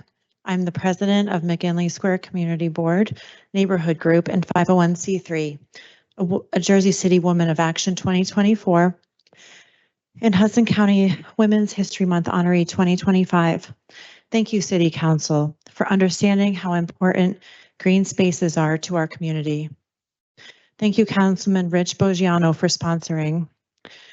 Support for limited existing green space, especially needed in dense ASOBCs and urban aid areas, is so important. Our neighborhood group is applying for various grants with time-sensitive deadlines. There is a 24-year green space on the north side of Glenwood Ave that neighbors have been committed to. We have community vision for a unifying space. It's been a wonderful green space for decades. The mayor said it's a great project, commending our passion and knowledge. We absolutely stand for equity and a conversation and transparency, being reasonable and constructive. We stand for and have engaged in outreach to all involved. We believe in growth of our neighborhood with sustainable, healthful balance. We can figure this out. We believe in that. We volunteers have been working hard with open hearts to improve community. For everyone to come together and help create a way to allow good things to grow here. Green space like this matters. Our community of volunteers are committed to it as stewards. We look forward with optimism and hope. We'd love to figure out a solution for this bright community and environmental spot. A return to the community garden in a densely populated food desert with a substantial student body and immigrant community seeking the golden door here in our great city, a place of hope, pride, healing, well-being, transformation, filled with students, seniors, and everyone in between, a place of opportunity. There's got to be a way. This is about an opportunity for potential grants, potential conversations, potential negotiations, potential offers to be considered. You know that community leaders are the optimists in community, not just complaining, but engaging, enabling, and taking the initiative to do something for positive change. Many of you, or all of you, are those community optimists who were volunteering to do good work and improve our community and our city before you became our elected officials and formalized that optimistic good work. Thank you. Thank you. Peace. Our next speaker, 5.35, Charlene.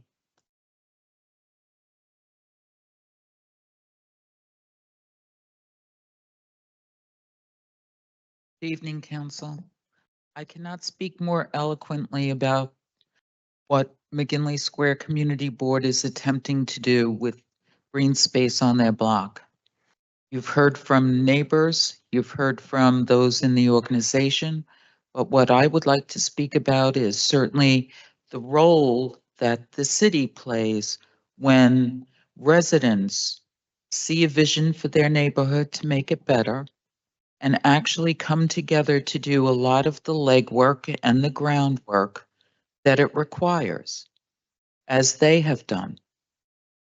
Applying for grants, identifying resources that can make it a win-win for the neighborhood and yet cost nothing at the end because it's paid for by other sources of money. And this is what this group is attempting to do with your support. And when you think of your government, you think of your government playing that role to help you make your neighborhood better. And that's what they're asking of you here tonight, is play that role to support them in their endeavors. And all of you know, as Sharon had mentioned, all of you had done these endeavors in your own neighborhoods and with your own organizations that you're involved in. And you know that when the city supported you, how much easier it was for you to accomplish those goals. So please understand, when residents come here that have done all of the work and bring to you the final request of your support to get them to their goal and to their dream, please do give that to them. It's that important for a neighborhood and very much for the west side of Jersey City. Thank you. Thank you. Our next speaker, 5.36, Adrian. Is Adrian here? Okay.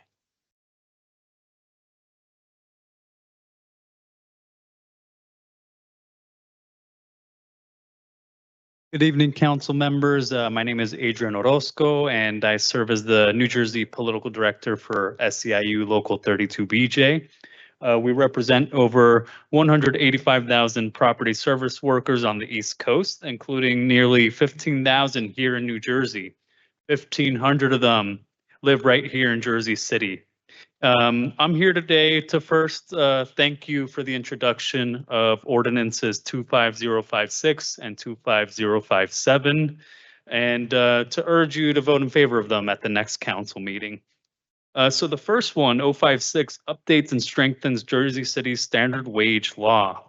This law was originally passed in 2012 to ensure that the public dollars that are given to developments support good jobs, not poverty wages. But outdated standards have left too many residential building service workers like porters, doormen, concierge, struggling to get by, even as luxury developments rise and developers reap enormous profits. A small group of developers has benefited from substantial city's tax incentives, all while failing to invest in the workers who keep their buildings running. These workers are disproportionately Black and Latino, and despite driving the success of Jersey City's real estate sector, they remain shut out of the prosperity they help create. Rents here now rank among the highest in the country, yet many of the workers who service these buildings live paycheck to paycheck, even without meaningful benefits. So what this ordinance does is first, it expands worker coverage. Right now, it only covers janitors and security guards. This would now cover concierge. It would update the current floor. The current floor is outdated and effective. And it would also add anti-retaliation protections. Lastly, it would also strengthen notice and pay stub requirements so that workers are aware of their rights under this ordinance. I would also urge you to support 057, which is a straightforward measure, simply affirms that landlords and developers who receive the benefits of our city's housing market cannot collude to fix rents through rent setting algorithms. Currently, companies like RealPage and Yardi sell tools to landlords and property managers and telling them that they can outperform the market by coordinating rental increases. So we say that's unacceptable. We thank Councilman Solomon for sponsoring. We thank you all for voting for a resolution that drew attention to this issue months ago. We thank Assemblywoman Lopez for ushering a state bill in the legislature. And we hope we vote for these two measures. Thank you.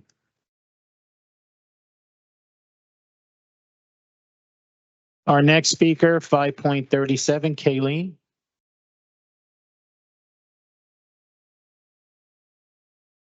Good evening, Councilor. My name is Kayleen Perez. I am a 32 member. I currently work at Kayleen, bring the mic down. software development company in Secaucus, New Jersey. I am speaking to you all tonight about ordinance 25-057. As a lifelong Jersey City resident, I am deeply concerned about how quickly the city is changing, and especially how inflated rent from algorithms will affect essential workers like me. I was born in New Jersey because my parents left the South looking for better job opportunities in a more welcoming community. They found that here in Jersey City. My neighborhood growing up was dotted with mom and pop shops, community churches, movie theaters, and factories that delivered good quality blue collar jobs. My mom and dad was able to raise a family of 16 on blue collar wages. Today, that neighborhood is unrecognizable. My childhood church is a high-rise apartment building. The small businesses, clothing stores, furniture stores, hair salons are gone, and so are the jobs. The kids growing up today won't get the chance to experience the tight-knit city I was raised in because developers buying up what made this place feel like a community and built a giant apartment building on top of them. And they're making it even worse by using algorithms to inflate already enormous rent.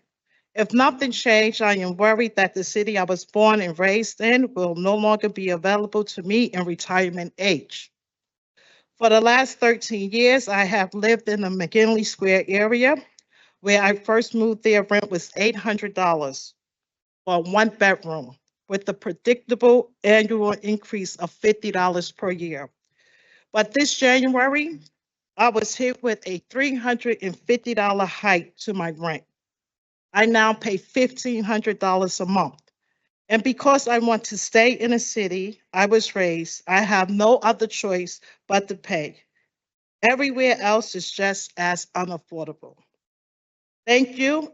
Advancing Ordinance 25-057 to help stop landlords from pricing out even more of Jersey City community residents. Thank you for your time. Our next speaker, 5.38, Joe. Good evening, councilors. Thank you for the opportunity to speak with you all tonight. My name is Joe Tarazzi. I'm a 32 BJ member. I work as a concierge and porter at a luxury apartment building, and I'm a almost lifelong Jersey City resident. Although I don't work in Jersey City, as a residential worker and as a city resident, I'd like to thank you all for advancing the ordinance 25-056 to support essential workers like me. New developing is reaching every corner of Jersey City, with developers constantly asking for tax breaks. In exchange, the city makes developers ensure that workers like me get paid a standard wage and benefits. But those standards haven't been updated since 2012.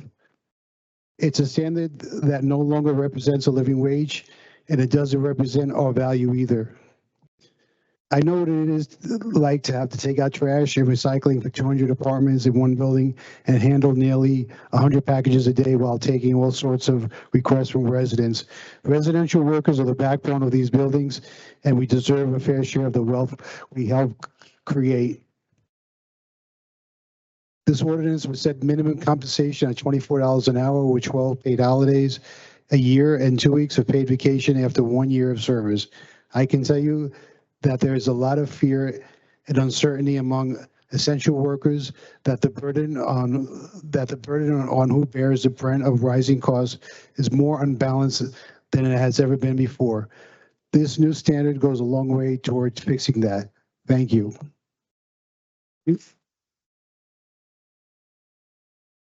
Our last speaker, 5.39, Josette. Not speaking? Okay. Thank you very much.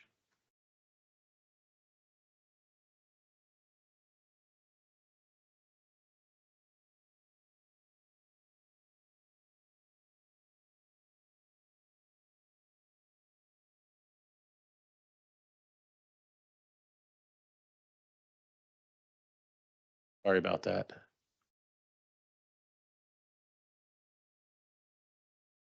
All right, that will conclude our public speaking portion of the meeting. We are now going to go through the rest of the agenda. And with that being said, council members, any questions or comments on petitions, communications, items 6.1 through 6.16? Hearing none, any questions or comments on officer communications 7.1 through 7.8? There are no reported directors, so council members are going to be taking a vote on our claims and addendums 1, 2, and 3. Again, that's our claims and addendums number 1, 2, and 3. Councilperson Hewlings. Yes. Councilperson Baggiano. Councilperson Saleh. Aye. Councilperson Solomon voted in the affirmative earlier. Councilperson Gilmore. Aye. Councilperson DeGise. Councilperson Rivera. Aye. And Council President Pro Temp Ridley. Aye. Claims and addendums number 1, 2, and 3 are approved 8-0 with Council President Waterman absent. On to our resolutions. Items 10.1 through 10.10 with the exception of 10.4 and 10.5 that were approved earlier. Councilperson Hewlings. Yes. Councilperson Baggiano. Councilperson Saleh. Aye. Councilperson Solomon voted in the affirmative earlier. Councilperson Gilmore. Aye. Councilperson DeGise. Councilperson Rivera. Aye. And Council President Pro Temp Ridley. Aye. Items 10.1 through 10.10 are approved 8-0 with Council President Waterman absent. On to our next set of resolutions, items 10.11 through 10.21. Councilperson Hewlings. Yes. Councilperson Baggiano. Councilperson Saleh. Aye. Councilperson Solomon voted in the affirmative earlier. Councilperson Gilmore. Aye. Councilperson DeGise. Aye on all. I have to abstain on 1014, my work with the county schools. Thank you.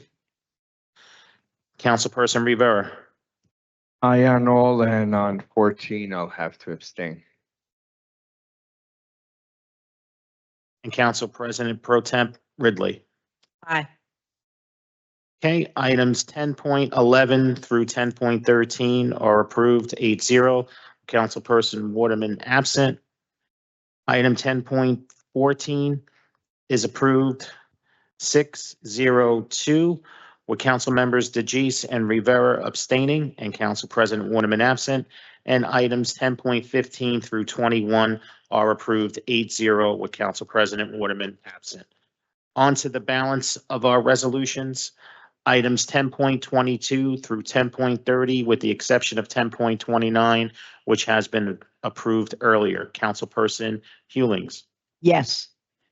Councilperson Bajiano. I can't hear you. I'm going to abstain on 10.27 and yes on the rest. Staying on 10.27, yes on the rest. Got it. Councilperson Saleh. I'm gonna vote no on 1029, unfortunately. I feel as though the 1030, is it 1030? 1029. 1029 was the resolution honoring the life and sorry, my bad. 1030. I'm supportive of community gardens. This one seems to be on private property and it's just, it looks really, really messy. And the letter attached from the lawyer basically says he's going to fight this tooth and nail, and no one from the city's approached him about acquiring the property. Are we getting sued by this if we pass this? Because he also mentioned that this wasn't like appropriately, I mean, we put it as a late item, but No. Hold There's on. no I'm issue asking with that. Corporation Counsel. Rich, let him get an answer from Corp Counsel. There's no issue with that being a late item. Okay. Explain it to you. All right. And the city hasn't approached them regarding the purchase of the property. Is that correct or? Not yet, no. Okay. I know the community has spoken to him. I don't think I can proceed with this grant application because we need to do that step first before we get to the step where we get the grant. So the city needs to reach out to their lawyers and talk about acquiring the property. And then I vote aye for the rest, but I really, we have multiple community gardens in the Heights that I've supported, some on city property. But this is on private property and the city hasn't approached yet. So I can't in good conscience support it yet. Okay. Councilperson Solomon voted in the affirmative earlier. Councilperson Gilmore. Oh, I just want to say, as it relates to 10.30, I think, as I'm understanding this, it's a vote just to apply for the application. I mean, I don't think it puts us in a bad space, even if we apply and get it, and then down the line, they choose not to sell. But the issue here is that you don't apply and then you do enter into a contract where the sale goes through, you essentially lose the potential of gaining grant money. I hate to lose out on the opportunity to bring green space and also the opportunity to lose out on money. So I'll vote aye for all. Thank you, Councilperson DeGise. From the law department's perspective, you've been sending us what the other lawyer has been sending on the community gardens. But the city still feels comfortable with using that property and going forward or allowing the McGinley Square organization to use the property for a community garden? Is there something that we're not being like that I'm missing? No, Please don't yell out. can you repeat it?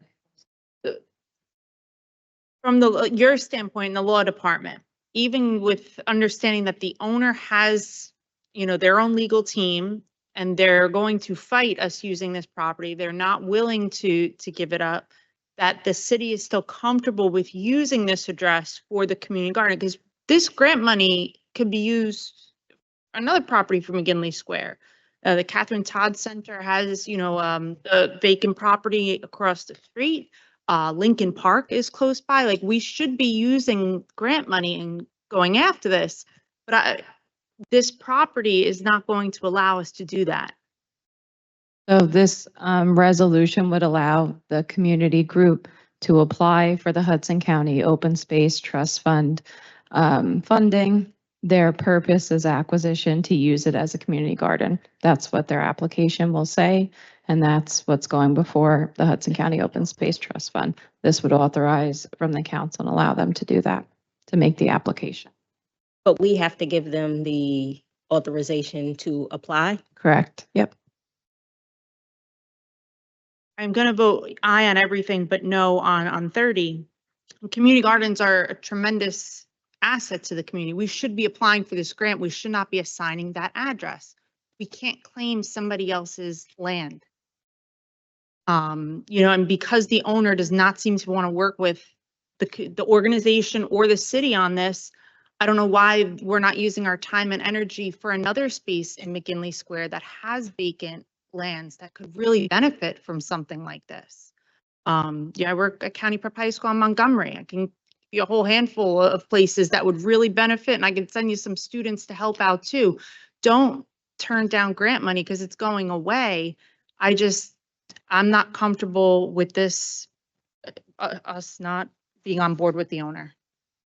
Sorry. Okay. Councilperson Rivera.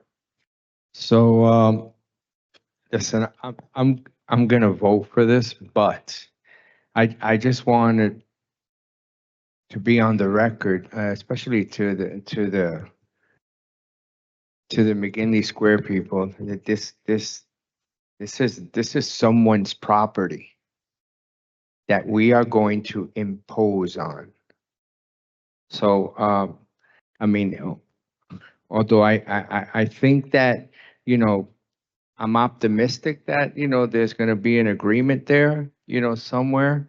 I'm afraid that this is going to come and bite us in the butt, where a lot of people are going to try to do the same thing, but listen, I'm optimistic that the city will fix it. I'm going to vote for it. I'm hesitantly voting for it, but fingers crossed.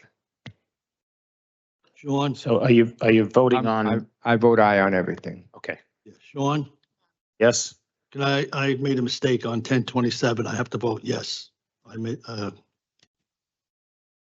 So you're not abstaining on 1027. I'm voting yes. You're voting yes on all. Correct? Councilman? What, Sean? You're voting yes on all, correct? Yes. Thank you. And Council President Pro Temp Ridley. On 1030, I think this is a difficult one because I agree we shouldn't be taking someone's property or telling them, what to do with it. I don't know how this garden got here. I don't know if the property owner, I guess, has allowed it all this time, since we're saying it's been there for 20-something years. And maybe they are now changing their minds or want to develop or whatever the case is. I'm not going to speculate. I think that since we are just allowing them to apply and the city still has to reach out to the owner, and they're not actually acquiring the land right now, I will vote aye for all. Okay. Items 10.22 through 10.29 are approved. 8-0 with Council President Waterman absent. Item 10.30 is approved. 6-2 with Council Members Soleil and DeGise voting no. Motion. And Council President Waterman absent. So with that being said, may I have a motion to adjourn at 8:46 p.m. That was done by Councilperson Gilmore. Second. May I have a second? Second. Second by Council President Pro Temp Ridley. Motion to adjourn at 8:46 p.m. All council members by acclamation, please say aye. Aye. We are out of here at 8:46 p.m. Thank you very much, everyone in attendance and everyone watching at home. Remember, teamwork makes the dream work. Have a great rest of the night. Stay safe.